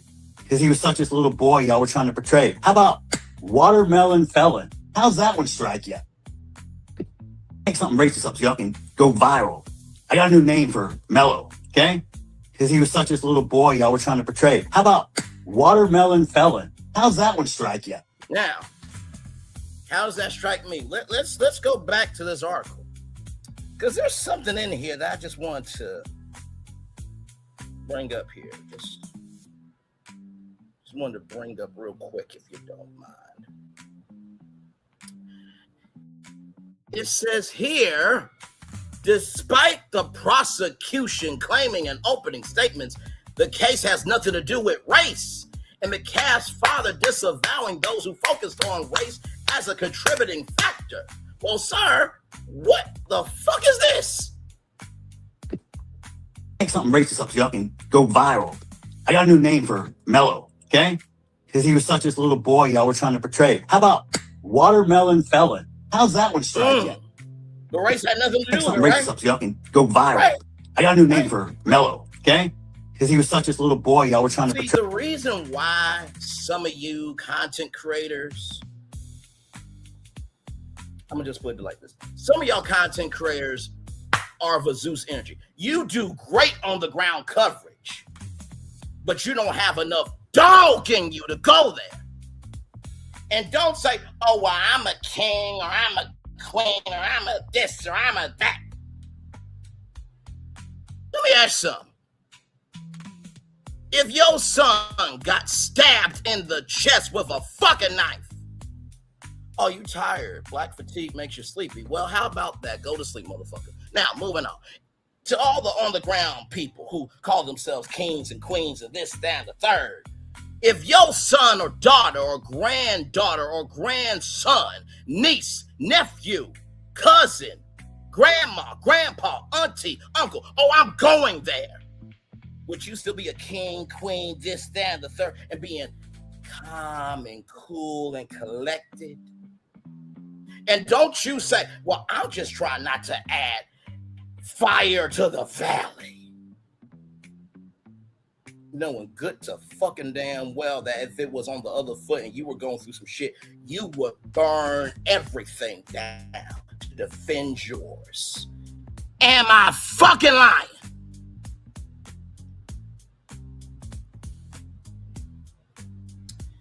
My God, today.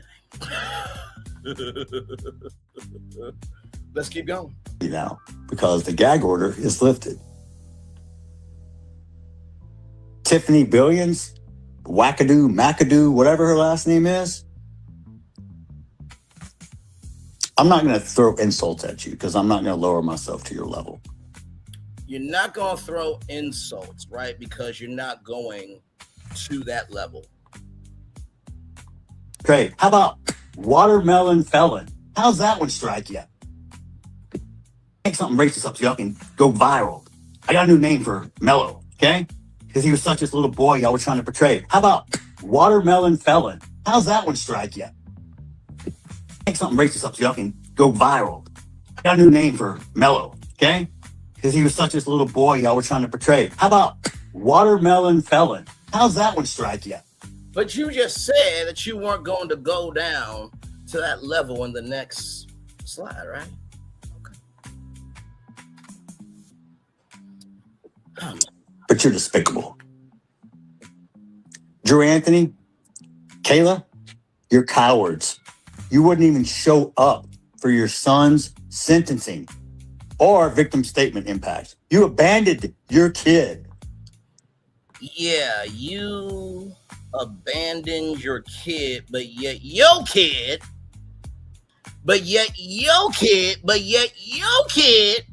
stood up in the middle of a canes and called another young lady a fat bitch after losing a game. Are you kidding me? Are you kidding me? Are you kidding me? And it's sad that a 31-year-old has more faculties than a grown woman or man that calls themselves a king, a queen, or this, or that, a third. My God. You know what? It makes me wonder sometimes. The fact that y'all are so calm all the time, do you have any dog in you for anything that could happen to you and yours?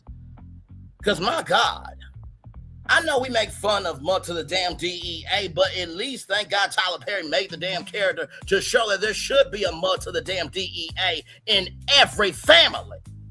Good damn. Let's continue. You left him there.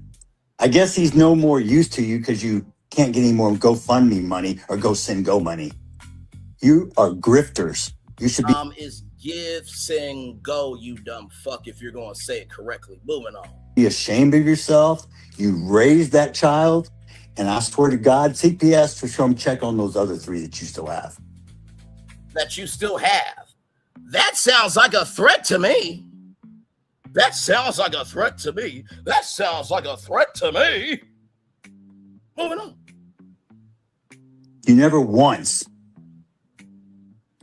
admitted or took accountability. You know, because the gag order, you tried to play victim. The real victim is the one who died, not the one who shoved a knife in his chest. I come to pray with you and show the world we can close the gap. Oh my God! Wait, did you say pray? Oh, dear Heavenly Father, I come before you right now in the mighty name of Jesus. I'm a racist, I'm a bigot, I'm a sexist, I'm a this, I'm a that, but I'm going to close the gap in the mighty name of Jesus. Said no one ever.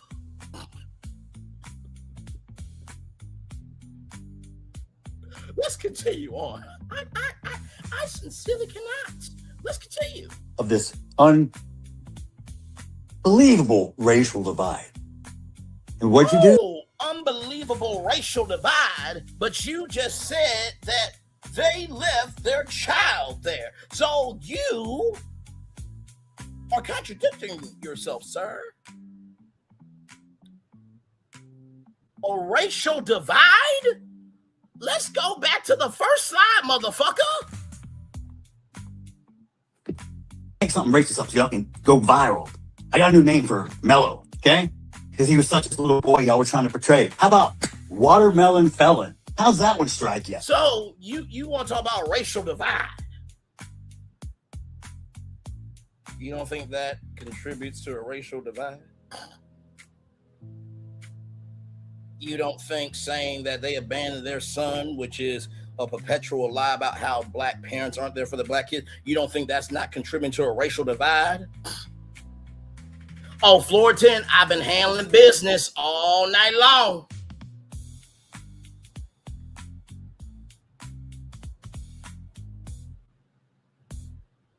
Oh. Okay, well, you know, you since you have no fucks to give, I have no fucks to give. Now, moving on. I clearly remember a point in time about 5 fucking months ago when someone said that Milagro Grams wasn't new media and that she was going to get the defamation case, or the defamation charge rather, reinstated. It's got to pay $75,000. Oh, that was this motherfucker.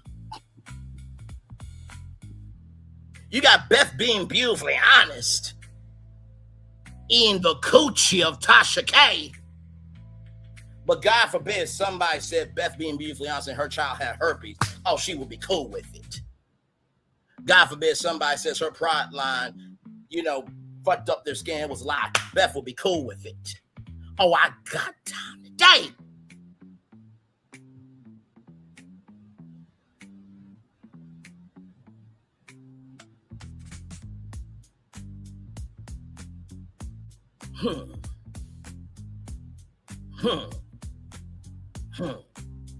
You know, it's really funny. There's a certain person right now that's going through a lot. But in the same token that person's going through a lot, Karmelo Anthony's parents didn't say, I'm going to strike content creators that disagree with me. They're handling it. Just because you're a public figure don't mean you can't get no response back. And I'm relating that to this because this motherfucker said that wasn't about race, but he said watermelon felon. You can't have your cake and eat it too. Hello? Hello? Hello! Let's continue. Make something racist up so y'all can go viral. I got a new name for Mello, okay? Because he was such a little boy y'all were trying to portray. How about watermelon felon? How's that one strike you? Order. You tried to play victim. The real victim is the one who died, not the one who shoved a knife in his chest. I come to pray with you and show the world we can close the gap of this unbelievable racial divide. And what'd you do? You widen the gap even further. You know, 80% of communication is nonverbal. When he said, unnecessary divide. That's what he wanted to say. Oh, sorry, let me flip the words around back. He meant to say necessary racial divide. That's what he meant to say. My bad. Boy. Brain was wrong with that. Let's continue. You hire a convicted baby-shaking felon who's only in it for the money, but you got arrested 12 times, motherfucker. Moving on. Who gives you bad advice, kicks me out of a press conference. Sir, you said watermelon fell on the internet. I'm sure your behavior was of that level, if not higher. Let's continue on. Oh, funny. I was somewhere I wasn't supposed to be, but I left when asked. I didn't stab anyone. You tried to play victim. Secret Service Sam here with some hardcore receipts on the Austin Metcalf Karmelo Anthony trial aftermath. Jeff Metcalf got on TikTok Live and showed you his completely racist side. For him to sit there and say this wasn't about race, and this video I'm about to show you gives you an idea into how these twins were raised and how we ended up here and how they were most likely talking to Karmelo. Look at what Jeff Metcalf had to say about slavery. Even though they did wrong, you're going to support someone who does something against the law. You're encouraging and saying it's okay because he's a certain color. Oh, you got more melanin than me. Ooh, so you get more privileges, more entitlement?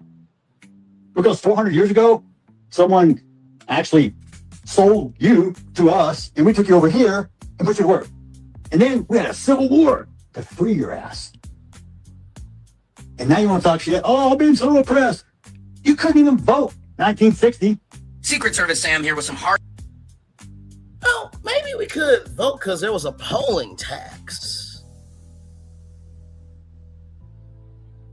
Maybe there were some laws called Jim Crow. Maybe if one of us niggas got online, we were hung in trees as strange fruit. Let's continue. See? Look how far you've come. Look at all the free shit we give you. You're not oppressed. You're fucking entitled. You know what DEI stands for? Yeah. It means I don't have to be fucking qualified. I just have to be a certain color or a race or gender. Whose broad ass idea was that? I don't know about you, but when I grew up, there was no participation trophy. There wasn't a safe space created for me because my feelings were hurt. We had to take actual responsibility for our own actions. Wow. You gotta take responsibility for your own actions. Make something racist up so y'all can go viral. I got a new name for Mello, okay? Because he was such this little boy y'all were trying to portray. How about watermelon felon? How's that one strike you? But you Secret Service take responsibilities, right? Look how far you've come. Look at all the free shit we give you. You're not oppressed. You're fucking entitled. You know what DEI stands for? Yeah. It means I don't have to be fucking qualified. I just have to be a certain color or a race or gender. Whose broad ass idea was that? I don't know about you, but when I grew up, there was no participation trophy. There wasn't a safe space created for me because my feelings were hurt. We had to take actual responsibility for our own actions. Wow, what a concept. If you want society to change, if you want a better place for your kids, then get involved in your kids' life, in your community, in your church, but don't sit on your couch and bitch when it doesn't go your way. And what's crazy and is in part of this video, he tries to see. You know what else would help? Absolutely. You know what else would help? Oh, well, what can I do to help this live stream today? You know, I really think that you and you should really team up and do something. Oh, what position? Do I need to bend over? Do we need to go over to the BDSM position? that you love so much to put me. What can I do to serve you? Instead of saying what you can do to serve on somebody else's platform, go to your own fucking platform. Because you sound like a parasite that needs to be eviscerated. I mean, every time. Oh, well, thank you so much for letting me on your live. You know, I think we should just bring unity together. Bitch, whatever the hell. Is June. Have you talked about anything of importance on your own fucking channel?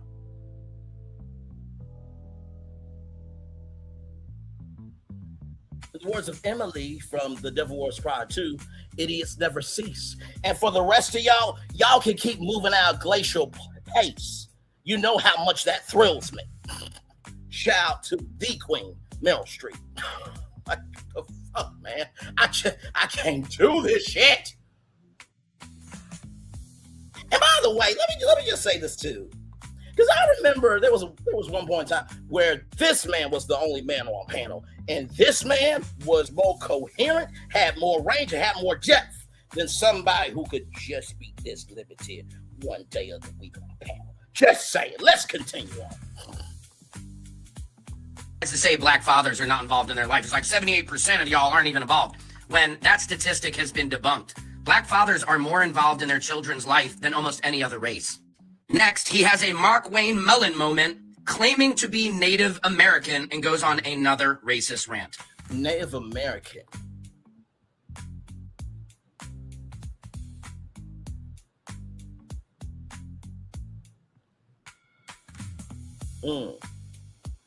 Yeah, go.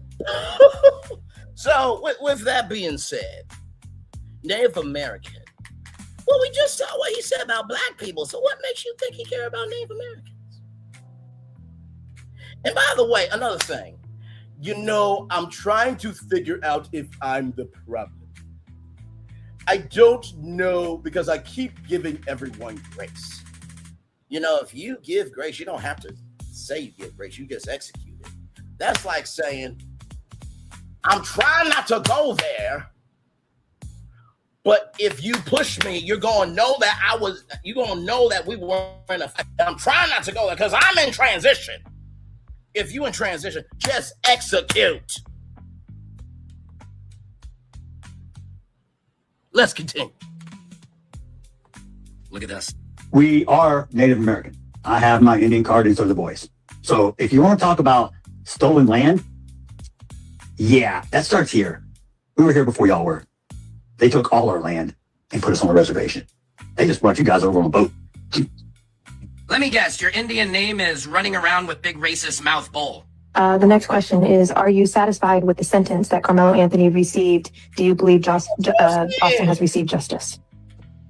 That's a real easy question for me to know. Hell no. What is justice? Justice for me is when Austin walks through that door and can hug me. No, see, what he really wants to say is, if I could kill the damn nigga my damn self, that'll be real justice. But since I can't say that shit, I'm going to utilize my son.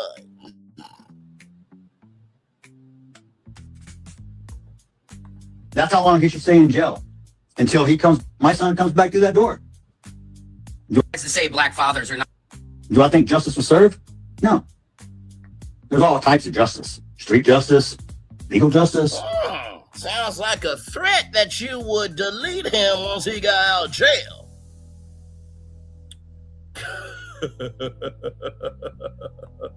Oh, that's cute. Done.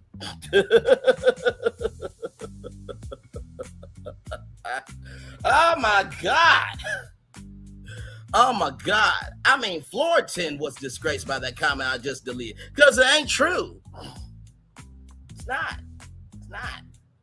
I've actually defended a lot of people of here, there, and every color upon this earth.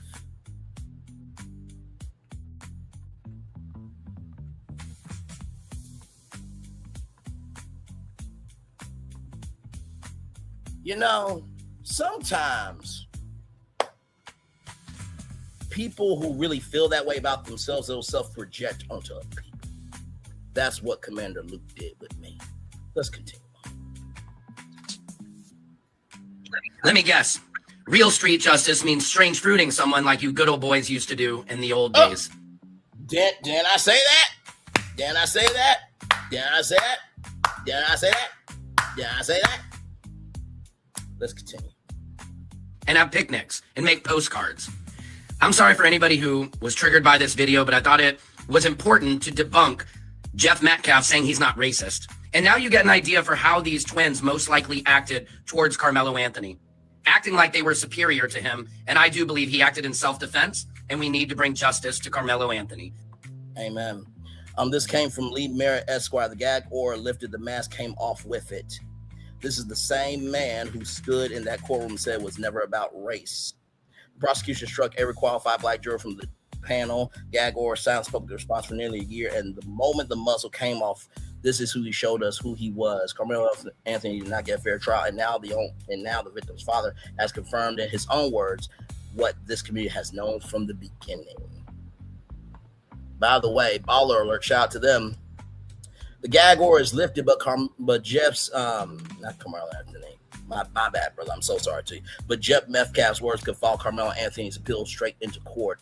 Free speech is real, and so are consequences. The verdict is in. The sentence has been handed down. The gag order that has kept Jeff Metcalf silent for months, it's gone. Karmelo Anthony, now 19, was found guilty, unnecessarily guilty, of murder and sentenced to 35 years in prison by a Collin County jury for the fatal stabbing of 17-year-old Austin McCaff at Frisco, Texas track meet on April 2nd, 2025. The case gripped the nation, sparked protests outside the courthouse, and ignited one of the most heated racial conversations the internet has seen in years. And now with the trial over, the gag order lifted, Jeff Metcalf is talking loudly. And some of what he's saying has people asking a question that's worth sitting with. Could his own words actually affect what happens to Karmelo Anthony on appeal? From the beginning, Judge John Roach understood that this case was a powder keg. He imposed a gag order restricting what those involved could say publicly and barred any electronics from the courtroom due to the enormous attention the case garnered. Wikipedia. Jeff Metcalf felt that restriction deeply. He was a grieving father for watching people online attempt to reframe his son's murder, and he couldn't say a word in response. He addressed it directly in his victim impact statement. For gag order, I can't defend myself when people want to tear down my son's memory. That time is over. And the moment that order lifted, he meant it in court. Jeff Metcalf's victim impact statement was raw, emotional, understandable. Father's rage translated into words. He spoke of his son. He said he had forgiven Karmelo Anthony, but that accountability was necessary. He slammed his fist on the table. He declared that his grief is not sadness, it is rage. But then came the Instagram video. You know who this motherfucker remind me of? This is the white version of Anthony Lofties. This is the white male version of Anthony Lofties. This is the white male version of Anthony Lofties. This is the white male version of Anthony motherfucking Lofties. I bet you if Karmelo Anthony was dead, Anthony would celebrate. Bet you he would. Bet you his aunties would too. And don't say you wouldn't. Because you covering Melody's shit because she's going through her own stuff. But I range your ass already using that false prophet to shade Millie Chum, motherfucker. And you ain't gonna do shit. Because remember, you the one messaged me. Oh, I'm scared. I'm nervous. I've been having anxiety. Oh, everybody been watching me. But you're selling a fucking bullying book, Mitch. Now, if you cannot tell from 2 hours, 3 minutes, and 49 seconds of how I feel about this, I don't know what else to tell y'all. But I just want everybody who wants to be in drivel and get notices from YouTube that they don't know how to create original content, and this, that, and the third, keep that same fucking energy if you go through some shit. Don't you reach out to no content creator. Don't you reach out to no media. Don't you reach out to anybody to get your story out when you couldn't stand up for this or anything else that's happened this year or in years past. Fucking understand me, Mitches, bitches, and everybody in between that moves, thinks, and consumes that energy. Thank you for your necessary attention to this urgent matter. Now, I'm going to turn off my camera now because we done a whole show for over 2 fucking damn hours. over 2 fucking damn hours.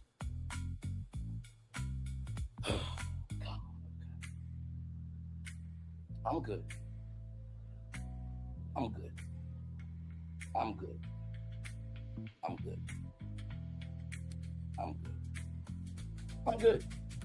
I'm really good, y'all.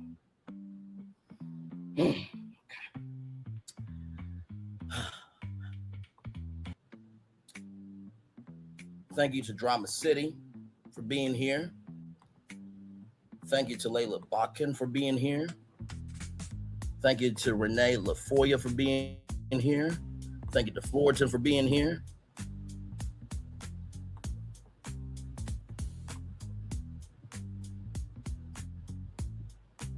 He was going to be a star. I know I run track. I have 4 second place belts. This man was going to be everything you just said, Bray. You okay? You know, Fullerton, I'm good, man. I appreciate you. I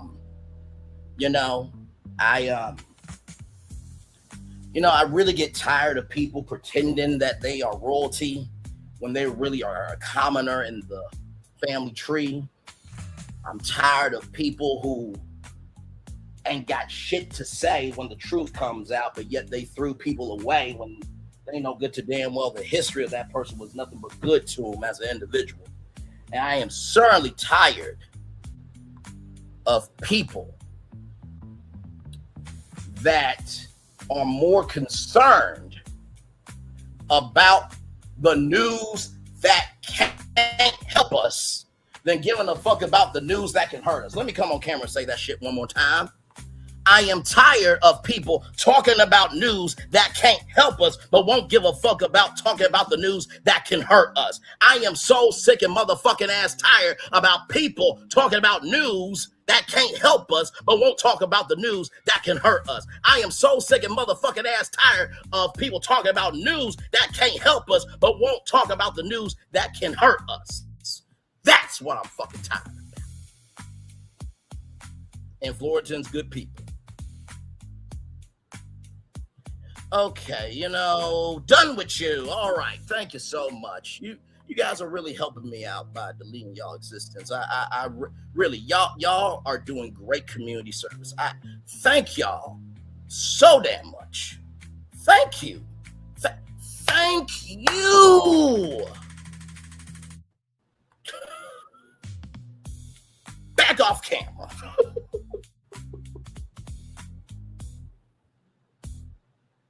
And then, child, you got people making up fake kingdoms and queendoms, and child, they can't even get to 1,000 subscribers to be somebody. Child, I just can't do it. I just can't do it. You don't repost thirsty toxicity on your channel, but yet you call yourself a content creator? Bitch, says who? Child, listen.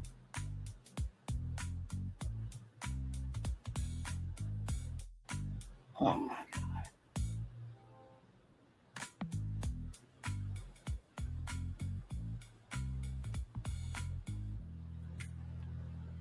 I'm just saying.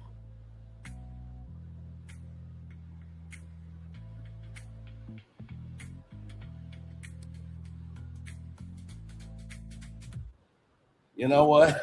Y'all want some good news? Y'all want some good news? Y'all want some motherfucking good news? I'm going to give you some motherfucking good news. Give me one moment. Why don't you? Yeah. Hey, by the way, listen. Let's all wish the president well at his UFC fight.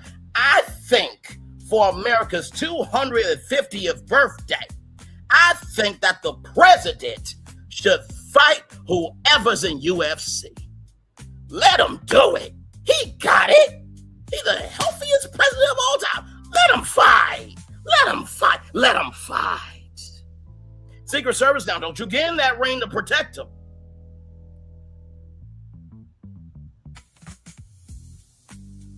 Don't you do it.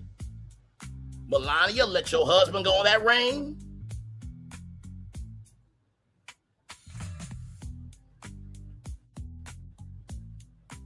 Okay. And to all of his MAGA media elites like Megyn Kelly and Candace Owens, don't y'all say hey, listen, I think the president getting the ring is too far. No. No, it wasn't too far when you wanted to support him being president. And I would think, Megyn Kelly, after the president talked about your vagina and blood coming out of it, I would think that you would stand on business. But you allow him to grape your existence, heifer. I don't get it. Moving on.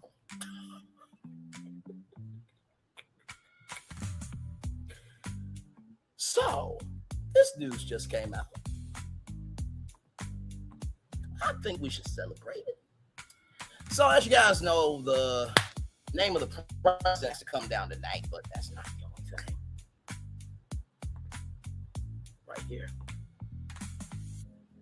47 administration ordered by judge to reinstall history exhibits related to slavery at national parks. He's been ordered. This just came out 42 minutes ago.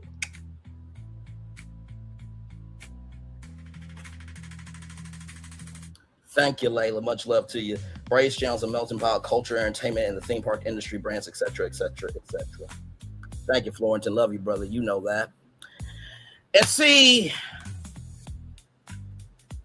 you know, Plies said something about Stephen A. Smith. I want to give Plies his credit right now because Stephen A. Smith came out here and talked about the president and the mojo and everything. But Plies said something very interesting. He said, you wasn't saying all that when you were buddy with the president when he said you could run for president. Very well done, Plies. Very well done. Very well motherfucking ass done. Back off camera. Oh, Lordy. Lordy, Lordy, Lordy, Lordy, Lordy, Lordy, Lordy.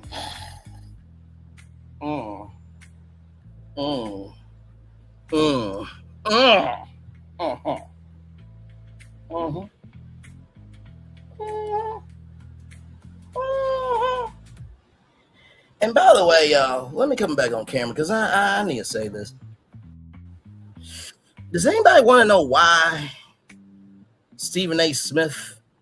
Oh, you can just delete YouTube. Thank you so much for coming through. Thank you so much. You want to know why Stephen A. Smith is doing Straight Shooter on the POTUS channel? Do you know why he's doing the Stephen A. Smith show on Mad Dog Radio? Come close.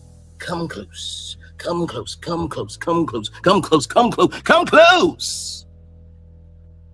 Because First Take can't be a news, politics, entertainment, news debate show.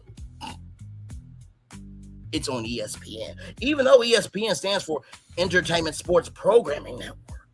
So because he wants to expand himself, he's got to go to other areas. Did you know that he confused Kyle Murray for Kyle Rittenhouse live on First Take? And by the way, Stephen A., that acting career. Dude, your name is Brick. That's how much they think of you.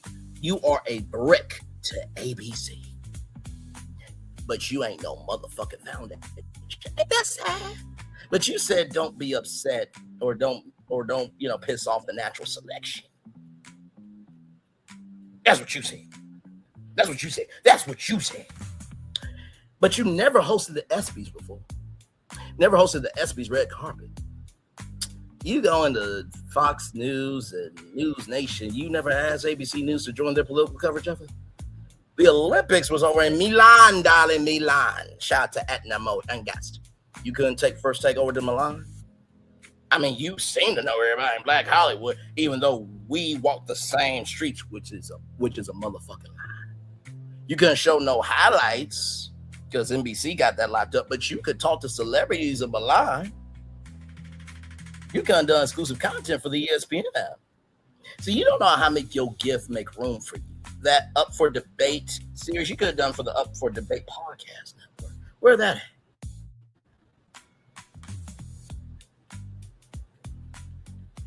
Oh, by the way, Stephen A., just know if First Take was on ABC every day from 10 a.m. to noon, motherfucker, just know I will flame you like Chili's baby back ribs every day from 10 to noon. You know how it will go? GMA from 7 to 9. Taped with Kelly and Mark from 9 to 10 because they're not live anymore. They don't do live shows, y'all. They don't. Then it'll be First Take with Braylon Lee and Stephen A. Smith from 10 to noon. You know what Robin Roberts would say? Y'all enjoy the hour of peace, quiet, and tranquility because it's going to be hell from 10 to noon on ABC. I promise you it would. See, you portray yourself like you a nerd, but bruh, you just pretending to be one. You want to moderate a presidential debate? Maybe you should know who you're talking about in sports and not confuse political figures and sports figures on live TV before you try to moderate a debate. Now you ain't got to listen to me because, right, I don't have $100 million contract, right? But as we can see, whether you are the president or you have a $100 million contract, you still can be a dumbass. Because in the words of Terrell Owens, Max Kellerman is blacker than you, Stephen A. I didn't say it. I'm just repeating. Back off, camera.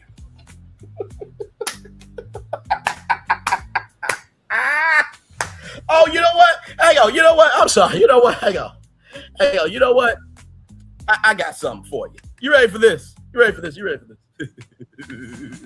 How about you do a female debate show? Oh, y'all ain't gonna like me. Stephen A., I bet you'll produce it. I bet you would. Milagro Grams, Candace Owens are the two debaters. Tasha K., the moderator. Back off camera. What? Tasha K just got a syndication deal. You know she need a job. Pay back Cardi B.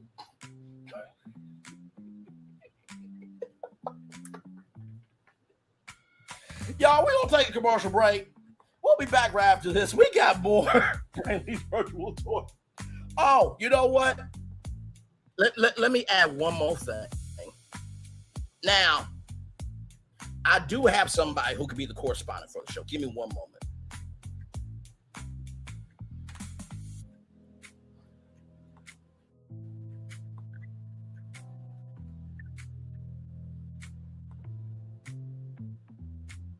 Now, hang on one second, y'all. Now, hang on one second. Now, Portia just heard about this job, okay? Now, she wants to put her resume in, Stephen A. So I'm going to let Portia Williams put in her resume. Portia, listen, I got a big gig for you, heifer, and you damn well need it because you do not deserve a scripted deal from NBC. But listen, I got something for you. Milagro Grams is going to debate Candace Owens 5 days a week. Tasha K is going to be the moderator. But we need a journalist to be out there in those streets. And I think you can do it. Pitch yourself. Of journalism. So my word now she's needs a to journalist. be I mean, journalism is. So you're downplaying my job. We do report on news. Okay. And a lot of our news, we like to make sure that it's accurate. Okay. Period. So I am in the world of journalism. So my word now she's a needs to journalist. I be. mean, journalism is. It's all. So you're downplaying my job. We do report on news. Okay. And a lot of our news, we like to make sure that it's accurate. Okay. Period. So I am in the world of journalism. So my word now she's needs a to journalist. be. I mean, journalism is. So you're downplaying my job.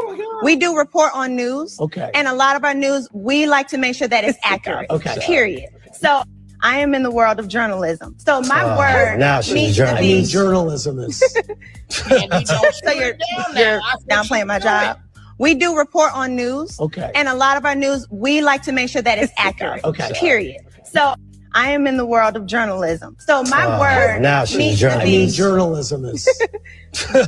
So you're downplaying my job. We do report on news. Okay. And a lot of our news, we like to make sure that it's accurate. Okay. Period. So I am in the world of journalism. I So think we get, but there's just one question I have. I wonder how much journalism you can cover in a numerical amount. Let's go live. It's not just feeding. It's not just feeding the hungry only on Thanksgiving. So it's an everyday situation. You know what I mean? This is 265 days a year.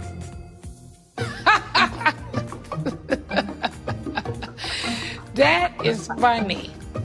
265 days. Where the hell that bitch live at? Bitch, that bitch lives in Atlanta, and she's going to be on that new show that Stephen A. Smith is going to produce with Milagro Grams debating Candace Owens 5 days a week. Tasha K going to be the moderator, and Portia Williams going to be the correspondent. You can't say I don't want black women to win. Okay, for real, back off camera this time. We're going to take a commercial break. We'll be back right after this. We are live on tour. Like, comment, share, subscribe. We'll be back right after this. Rolling.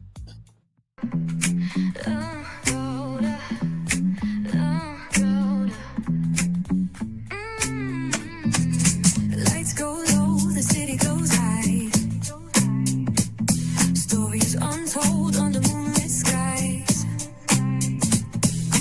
Pray lonely, got the vibe, got the flow for the culture. Yeah, you already know. Turn it up, lean back, feel the breeze. Late night truths drifting through the trees. It's for the culture, by the culture. Braylon got the soul to show ya. Breaking it down, lifting it higher. Feel the rhythm, spark the fire. Headlines flip with a soulful twist. Behind the scenes where the magic sits. It's the heartbeat of the now and the then. Where the story starts and never ends. Tune in, lean and feel the groove. Every moment, a vibe you can't lose. It's for the culture, by the culture. Braylon got the soul to show ya. Breaking it down, lifting it higher. Feel the rhythm, spark the fire.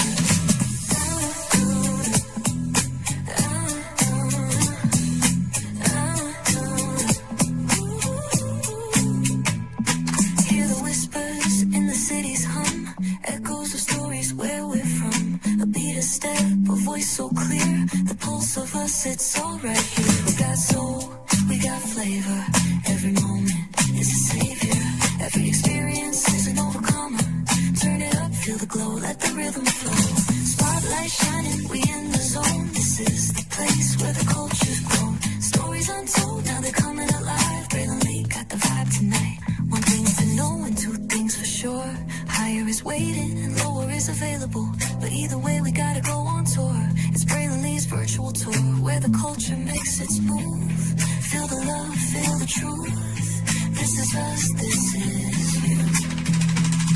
From the unknown, the unembraced and more. This show, this brand and the possibilities of what can be is all here for you. I'm just a kid from the rock, trying to be a rock for people, trying to make it best they can to become. Being moved as a creator of power to lift up all of us, not just a selective few. For the culture, by the culture, here we be. Braylon Lee, bringing life to your screen. Feel the soul, feel the truth. We're free, trust and believe. It's entertainment, news done away with. Braylon Lee, spotlight sharp like a diamond shine. We see the stars, but the stories align. Deep in the soul where the heartbeats find. The pulse of the people redefining time. Just a pro tip, people have to earn the right to hear your story, but in addition to that, people have to earn the responsibility to be a part of it.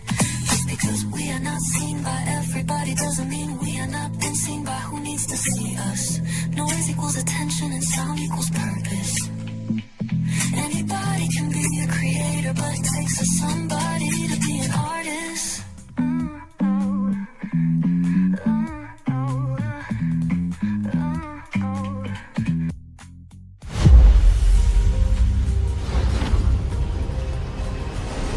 Beyond this gate, find gardens green and epic worlds to fill your dreams.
Open your eyes. Think of the one place you've always wanted to see.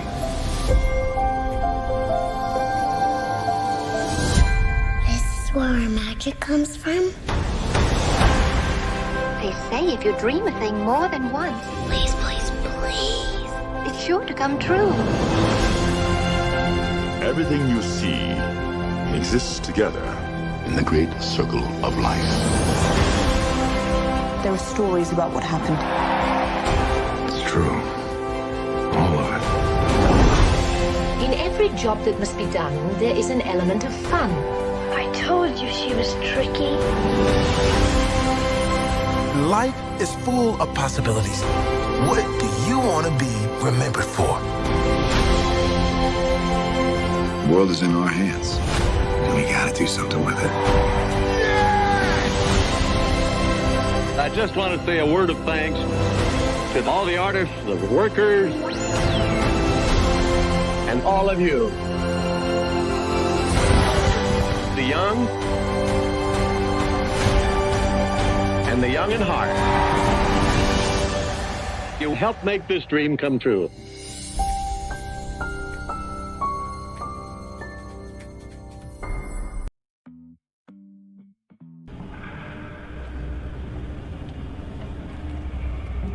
I got a question for you. What does this city know about luxury? Huh? What does a town that's been to hell and back know about the finer things in life? Well, I'll tell you. More than most. You see, it's the hottest fires that make the hardest steel. Add hard work and conviction, and the know-how that runs generations deep in every last one of us. That's who we are. That's our story. Now, it's probably not the one you've been reading in papers.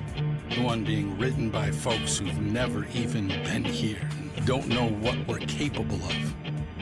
Because when it comes to luxury, it's as much about where it's from as who it's for. Now, we're from America, but this isn't New York City, or the Windy City, or Sin City, and we're certainly no one's Emerald City.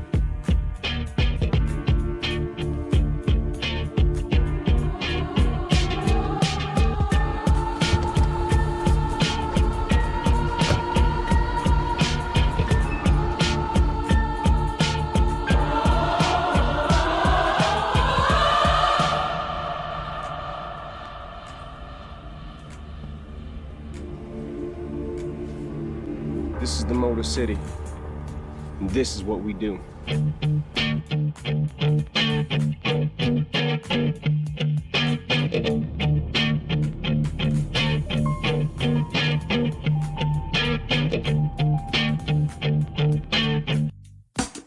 Caesar. Just look at him. Politician. General.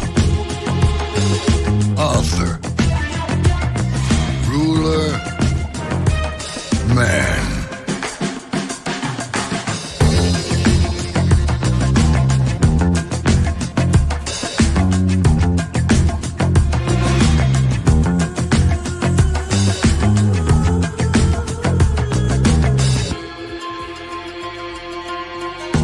Legend has it, he's not only stared into the belly of the beast,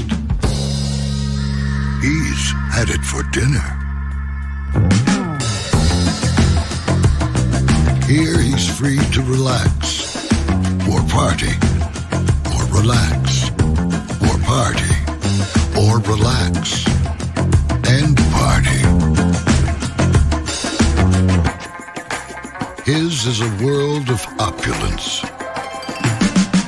excess, and the occasional impulse buy. Not one to rest on his laurels, he's famous for ushering in a new age of entertainment. So, for anyone seeking a place where the sun never sets, on a good time. All this awaits. I am Caesar, and I approve this palace.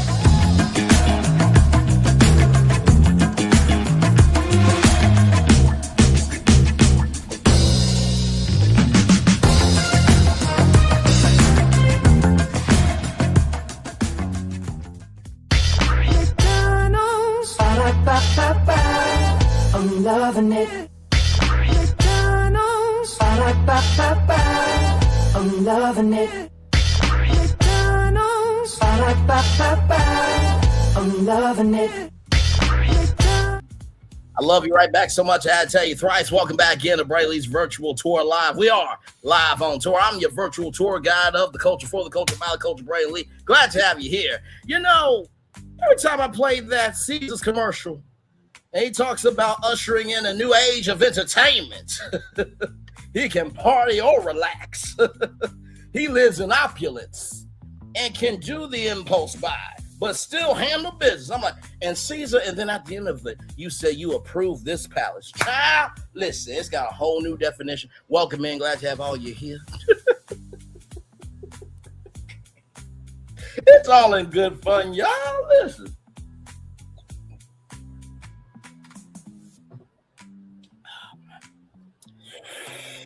That was some good stuff. Anyway, that's all I got for y'all. I'm gonna turn off my camera again if you guys just want to chill out here with me for a little bit. Child, I need to rest. By the way, did I mention all that was live? That rhythm and flow was live, baby. I didn't have to tape nothing. And by the way, let me come on camera and say this, right? If you can't stand a person, if you don't talk about them, they can't get any oxygen. You keep making videos on that person is giving them oxygen. You do realize that, right? I'm just saying. Unless you are dried up, washed out, and you're done and you don't have any more content to produce, then just keep doing what you're doing. But the more you give somebody oxygen, the more it reduces your oxygen. The more you give them oxygen, it reduces your oxygen. The more you give them oxygen, it reduces your oxygen. The more you give them oxygen, it reduces your oxygen. To black translate that for y'all. Your behavior is diminishing your message. Your behavior is diminishing your message. Your behavior is diminishing your message. Message. Shout out to y'all, man. Saying back off camera, child. Child, if some of y'all can reduce your oxygen and by supplying others oxygen, people can make a video and say it's an emergency, child. It's called freedom of speech. Damn it. Here. Here, there. Look at the wait. Hello, I'm Ernie Johnson, and I'm here. You're there. We're all here. Ernie Johnson on Brayley's Virtual Tour Live. I gotta tell you, this black man right here. Let me tell you something. TNT needs to do Inside the Culture, and Brayley needs to host it because this man just flamed all you motherfuckers out. And listen, I'm a white man, and I got afraid. I gotta tell you something. Oh my Lord, he made me strange fruit mentally. I didn't know the commentary could have rhythm and flow like that. Oh my God, Chuck, what'd you think? Well, you know, Braylon's always been that motherfucker. I gotta tell you that. I gotta tell you that, or he is that. Charles Waithe. Oh, you know, listen, Braylon really think he's the shit all the damn time, and you know but nobody elevates him out. Charles, your ass don't want to work, motherfucker. You got a $50 million contract, and all you gotta do is work 1 to 2 days a week. Well, when you put it like that, it sounds like an asshole, you know. Well, Kenny the Jet Smith, what do you think? Well, you know, I gotta tell you something. If I'm the jet, Braylon's the fleet. If I'm the jet, Braylon's the fleet. If I'm the jet, Braylon Lee is the fleet. I gotta tell you something. That motherfucker can fly here, there, everywhere, drop bazookas, and then come back home and still fuck his BBW wife and love his kids and conquer the world. That's who Braylon Lee is. Well, Braylon, you heard it from the inside the NBA crew. Back to you. Thank you, Ernie, so much for stopping by. I appreciate you so much, man. You never know who's gonna pop by on this show, then. I know that Kenny the Jet Smith wasn't a good impression, but damn it, the rest of them, I handle that shit. Anyway, Y'all got any more questions for me? Any questions, thoughts, comments, concerns, perspectives? Because I'm done. I ain't got nothing else. I'm good. We had a rough start in the beginning, but hey, we brought it home. We brought it home.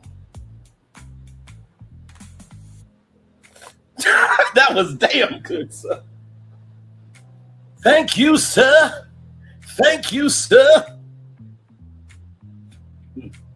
Thank you, sir.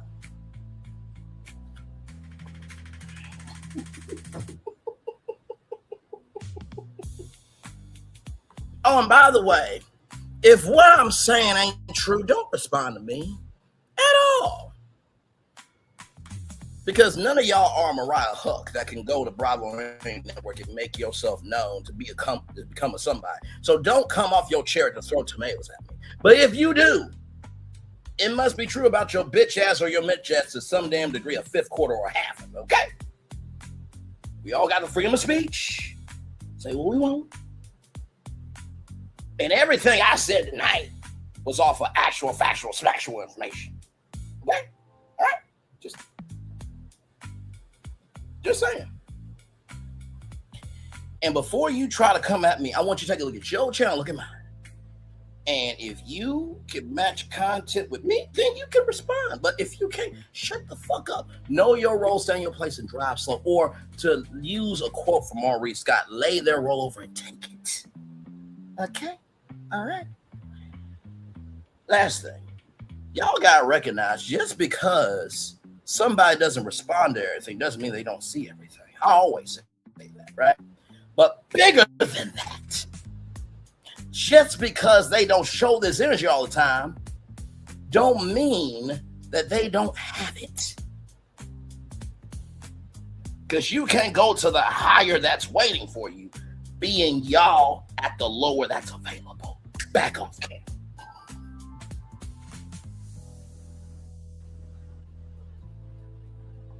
Okay.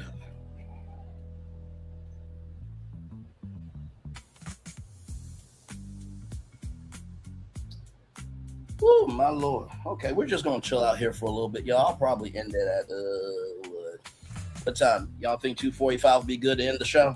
Because I'm good, y'all, for real. I ain't got nothing else for y'all, for real. Listen, if you can't tell how I feel, you're gonna have to just go to the little. You're gonna have to go to the three dots and then hit the ass thing and then hit summarize videos to figure out what I said. But I think I made it as clear as day, night, and afterlives, and past lives, and the current lives. Listen. Oh, you know what? Okay. Thank you so much. Thank you, and thank you so much. Thank you. Thank you for that. Oh my Lord, the idiots are out tonight. My God. The idiots come out at night. The idiots come out at night. The idiots come out at night. The idiots come out at night. Now, of course, I'm being facetious. Now, everybody's a damn idiot. Calm down. Good Lord.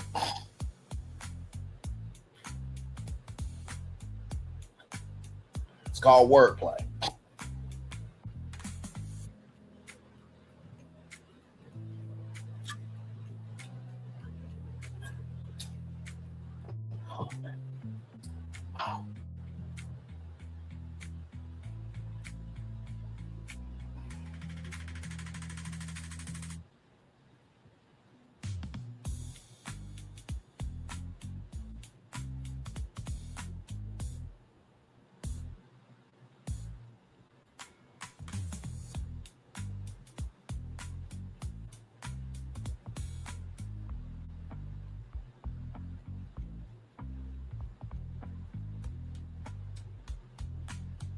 Oh, and by the way, before the auntie that named their daughter Gray because they didn't bring no sunshine out of their mother's vagina, or they don't bring no sunshine in real life, just know you are closer to the casket to die than at the cradle, start life to become something important. Please stay in your lane.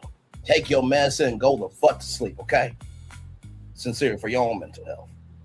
I mean, you already lost your mental health when you on crack, but you know. He or she who has not sinned cast the first stone, child. But moving on. I just thought you should know personally before you respond.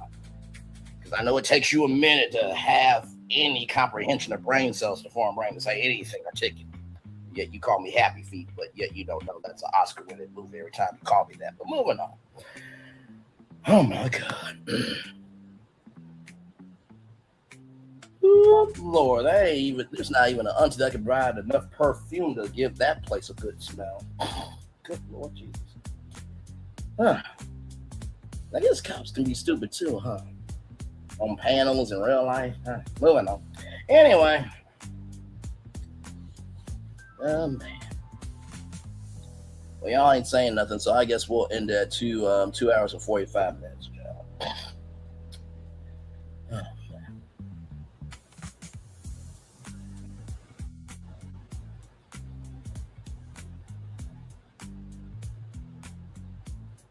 man.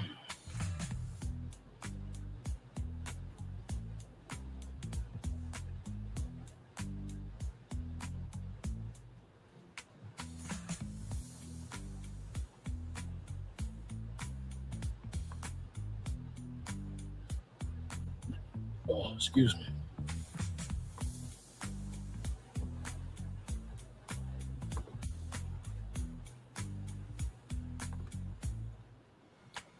Let's watch some fireworks, shall we, as we get to 2 hours and 45 minutes here.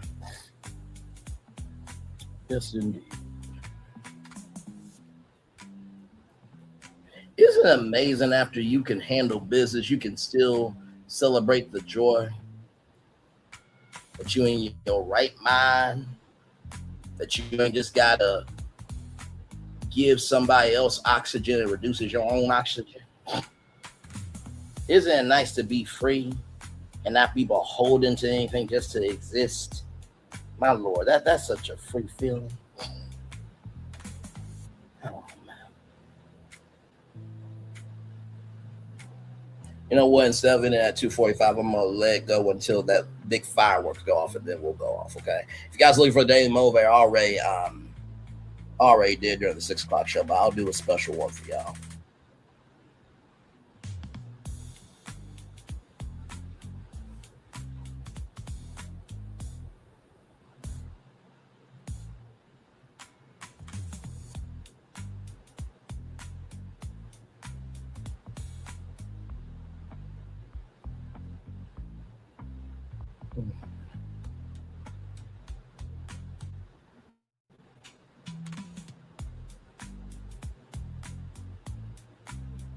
It really is beautiful, isn't it?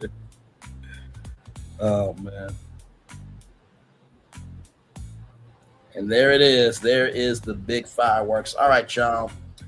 Let's go ahead and get on out of here. Listen, I'm going to end it with a special motivator for you all. When it comes to a building, you want to know who's the most powerful? You would think the construction workers are the most powerful, right? Because they're building it. Nah. But what they do serve as is they serve as the ground crew to make sure all the components match what the blueprint is supposed to be. Now, the second part of this puzzle is you would think that the suppliers bringing in everything for the building have the most power, right? Yes, but no. You know why I say yes, but no? Yes, they have power because they have to bring in the right equipment and light bulbs and this, that, and third to make the building. But no, because if it doesn't fit, right, then they got to go back to the drawing board. So if they can't bring in the right pieces for the building, then the construction workers can't make the building. But it leaves that third part of this motivator. The person that has the most power over the building is not who owns the building. That comes after. But it's the person who designs the blueprint.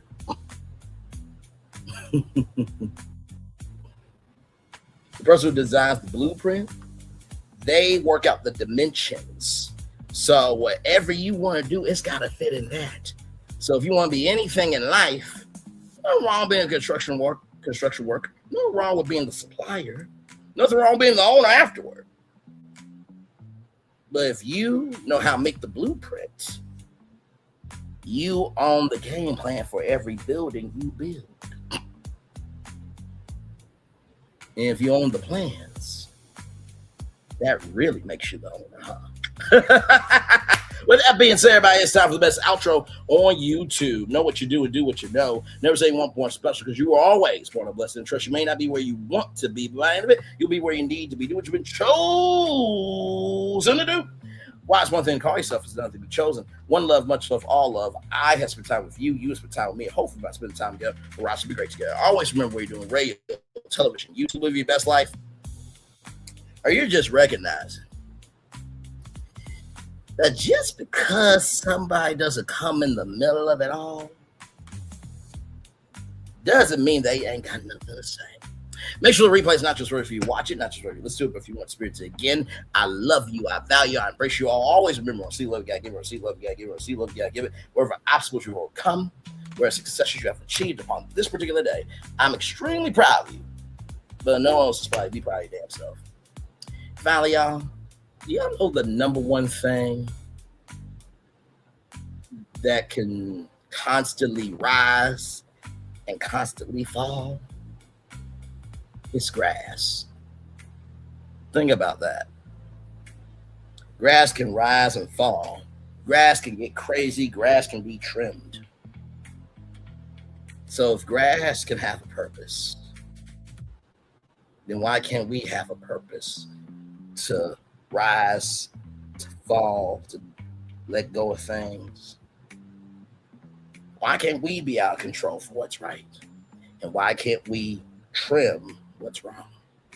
Now clock that T, clock that T, clock that T. Commercial break and fireworks are coming your way for the day that was, for the day that's come, for the blessings that are on the way for you, me, all of us, as a society, as people, as a culture. I feel the love and send it right back to you. Good night, everybody. Love y'all. Bye-bye. Karmelo, we got you, brother. Love you, man. Keep your head up. And brother, that was Charlie Kirk coming back to the afterlife. I think you did a lot more good than people want to say. Child, that damn daddy. Well, he's closer to the grave to die with Marie for grave than at the casket of life. So, hey, we got more people to send up. Well, I guess the good people go up, like praises go up and curses and hate go down. I guess the dad Marie for grave will be going down, not going up. Anyway, and people like the people that think like them too. All right, bye, everybody. Peace, love, bye. That goes for you too, Anthony Loftus, you fucking piece of shit bastard. Bye, everybody, for real. I gotta go.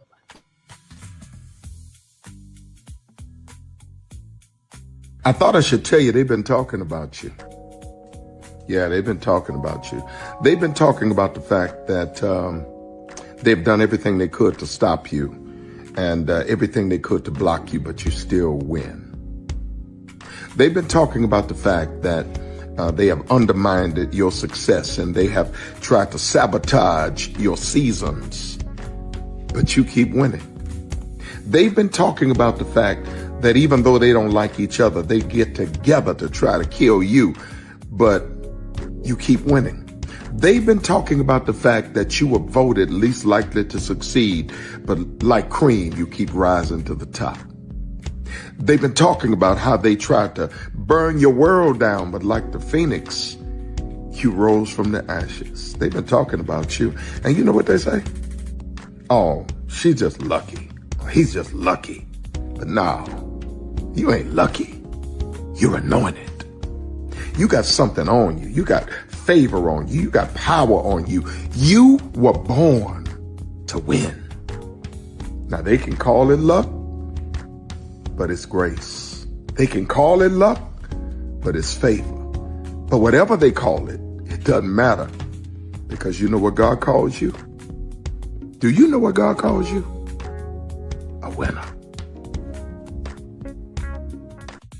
I thought I should tell you they've been talking about you. Yeah, they've been talking about you.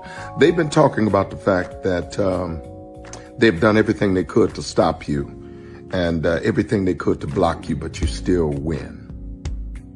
They've been talking about the fact that they have undermined your success and they have tried to sabotage your seasons, but you keep winning.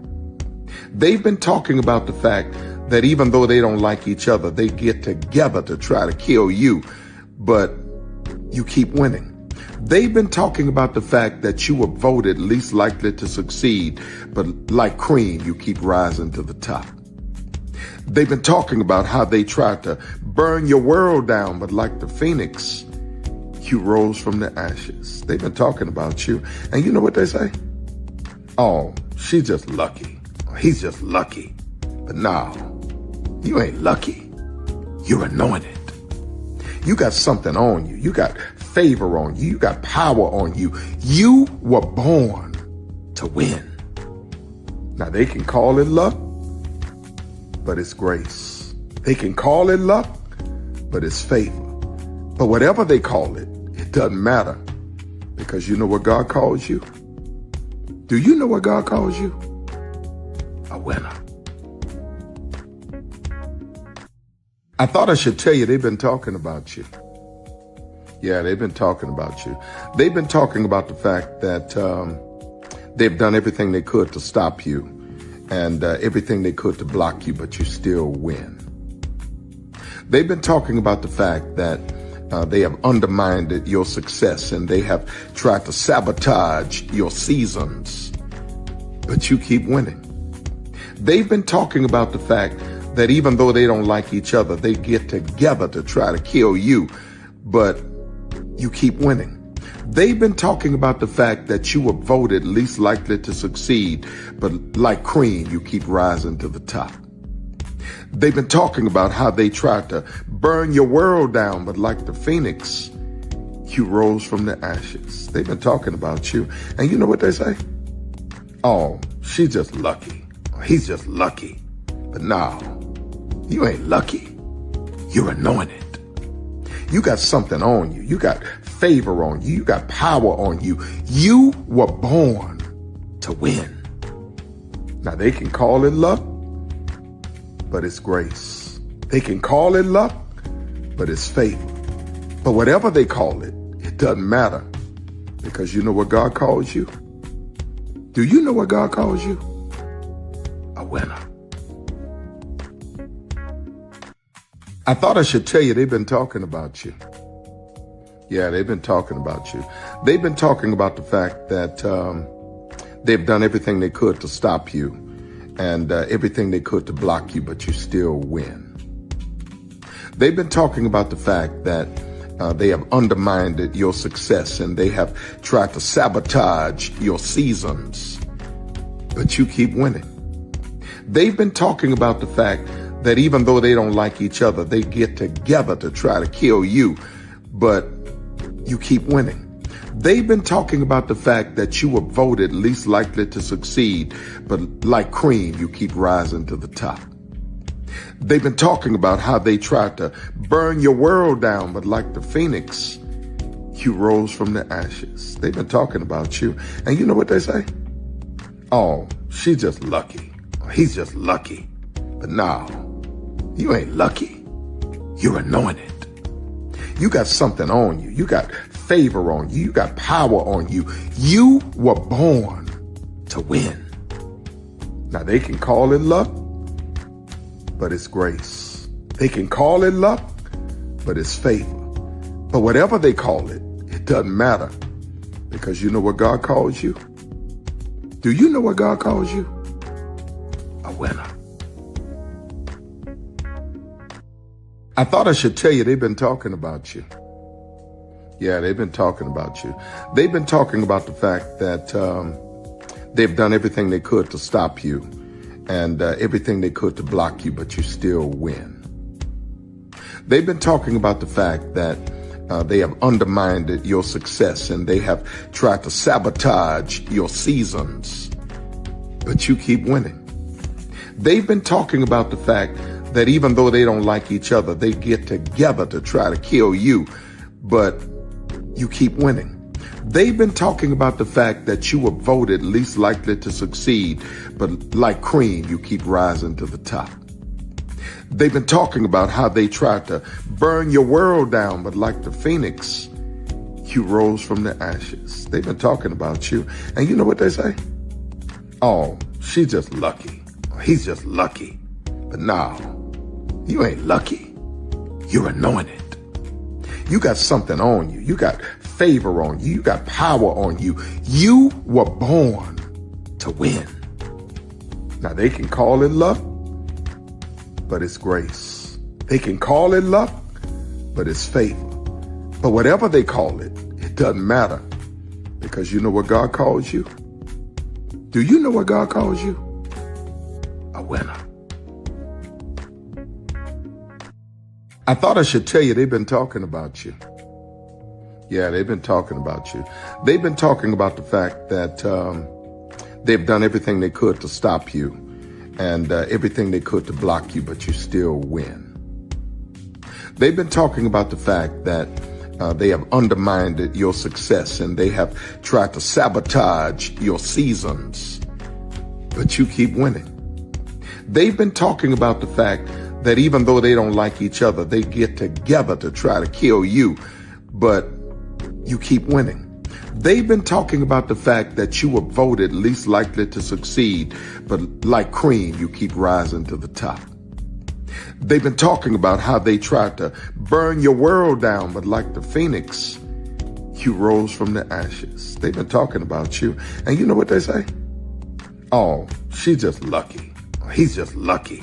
But no, you ain't lucky. You're anointed. You got something on you. You got favor on you. You got power on you. You were born to win. Now, they can call it luck, but it's grace. They can call it luck, but it's favor. But whatever they call it, it doesn't matter, because you know what God calls you? Do you know what God calls you? A winner. I thought I should tell you, they've been talking about you. Yeah, they've been talking about you. They've been talking about the fact that they've done everything they could to stop you and everything they could to block you, but you still win. They've been talking about the fact that they have undermined your success and they have tried to sabotage your seasons, but you keep winning. They've been talking about the fact that even though they don't like each other, they get together to try to kill you, but you keep winning.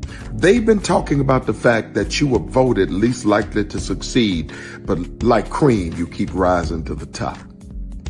They've been talking about how they tried to burn your world down, but like the phoenix, you rose from the ashes. They've been talking about you, and you know what they say? Oh, she's just lucky. He's just lucky. But no, you ain't lucky. You're anointed.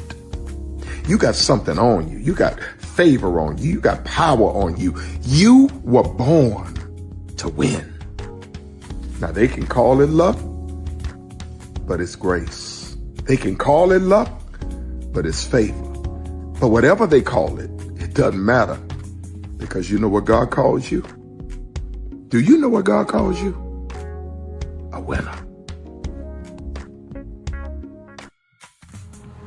Good evening. My name is Mark Woodbury. I'm the chairman and CEO of Universal Destinations and Experiences. Well, we're finally here. Tomorrow we begin a new chapter at Universal Orlando Resort as we open Epic Universe. We built this place for you. I want to thank you, our fans, for your love of our stories, characters, and immersive experiences that inspired this incredible place. Epic Universe represents over 8 years of meticulous planning, immense creativity, and innovation, combined with unmatched craftsmanship and operational excellence on the part of thousands of people who have brought to life the stories and characters that live beyond each of Epic's portals. But it represents so much more. Your love of Universal and the deep connections we've shared together here in Orlando over the past 30 years inspired us to dream bigger and to push the boundaries to create something extraordinary for you and for generations of fans and families to come. And tomorrow, as we open Epic Universe, I can't wait for you to experience this place for yourself. Now it's your turn to step inside, to lose yourself, and to share this place with the ones you love most. As we open this park, we hope your world becomes a little more epic. Tomorrow, Epic Universe becomes yours.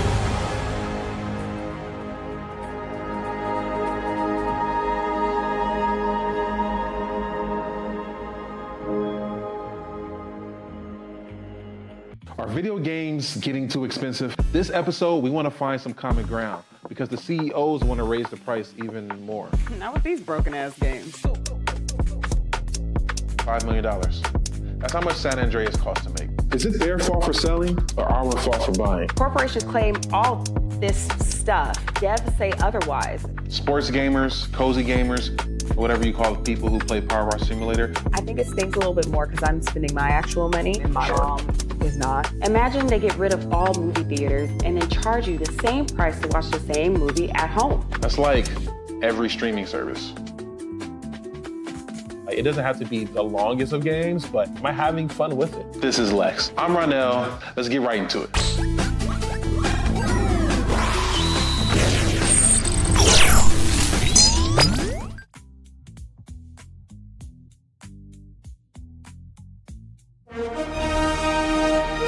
Prepare for a journey beyond imagination, beyond belief, beyond anything you've experienced before. Universal Epic Universe, a new theme park where you'll step through extraordinary portals to 5 immersive worlds. Prepare for a cosmic voyage of discovery, an isle of fire-breathing excitement, a shadowy world of monsters and mystery, new wonders in the wizarding world, and a new way to play. Plus the splendor of a magnificent resort hotel overlooking the park.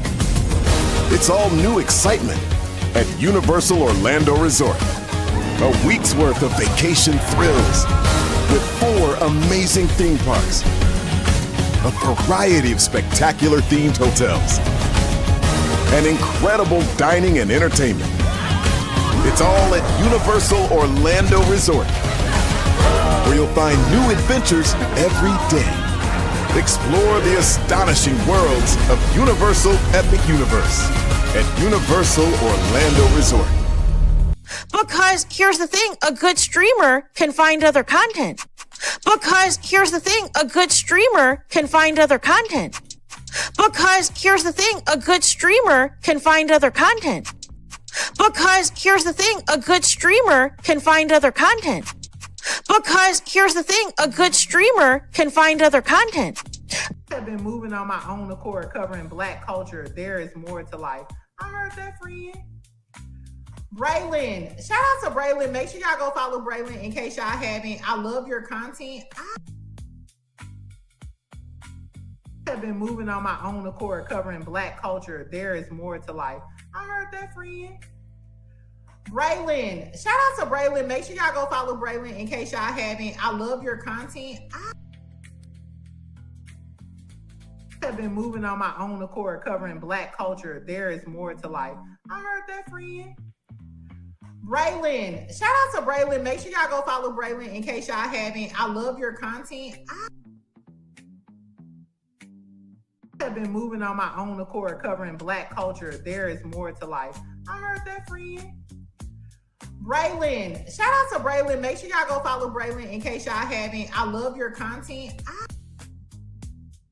Child, Braylon been over there doing his thing, minding his GD business, staying out of trouble, trying to get the folks some positive stuff to talk about, besides lying all the damn time. Child, Braylon been over there doing his thing, minding his GD business, staying out of trouble, trying to get the folks some positive stuff to talk about, besides lying all the damn time.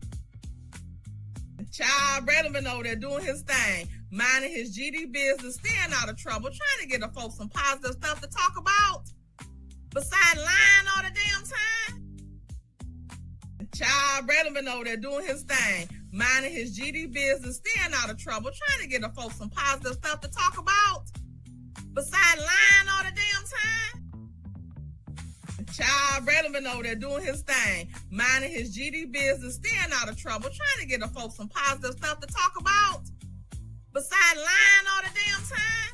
I need to tell you. I can't wait till I can tell you.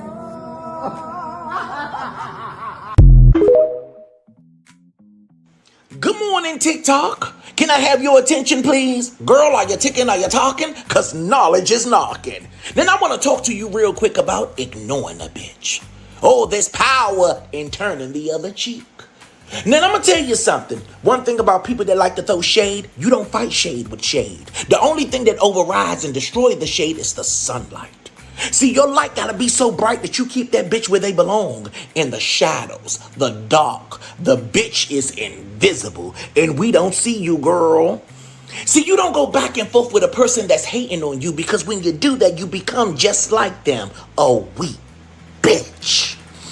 So the next time they mention your name in a status or your name come up in a conversation, don't respond because you're too high to look that low.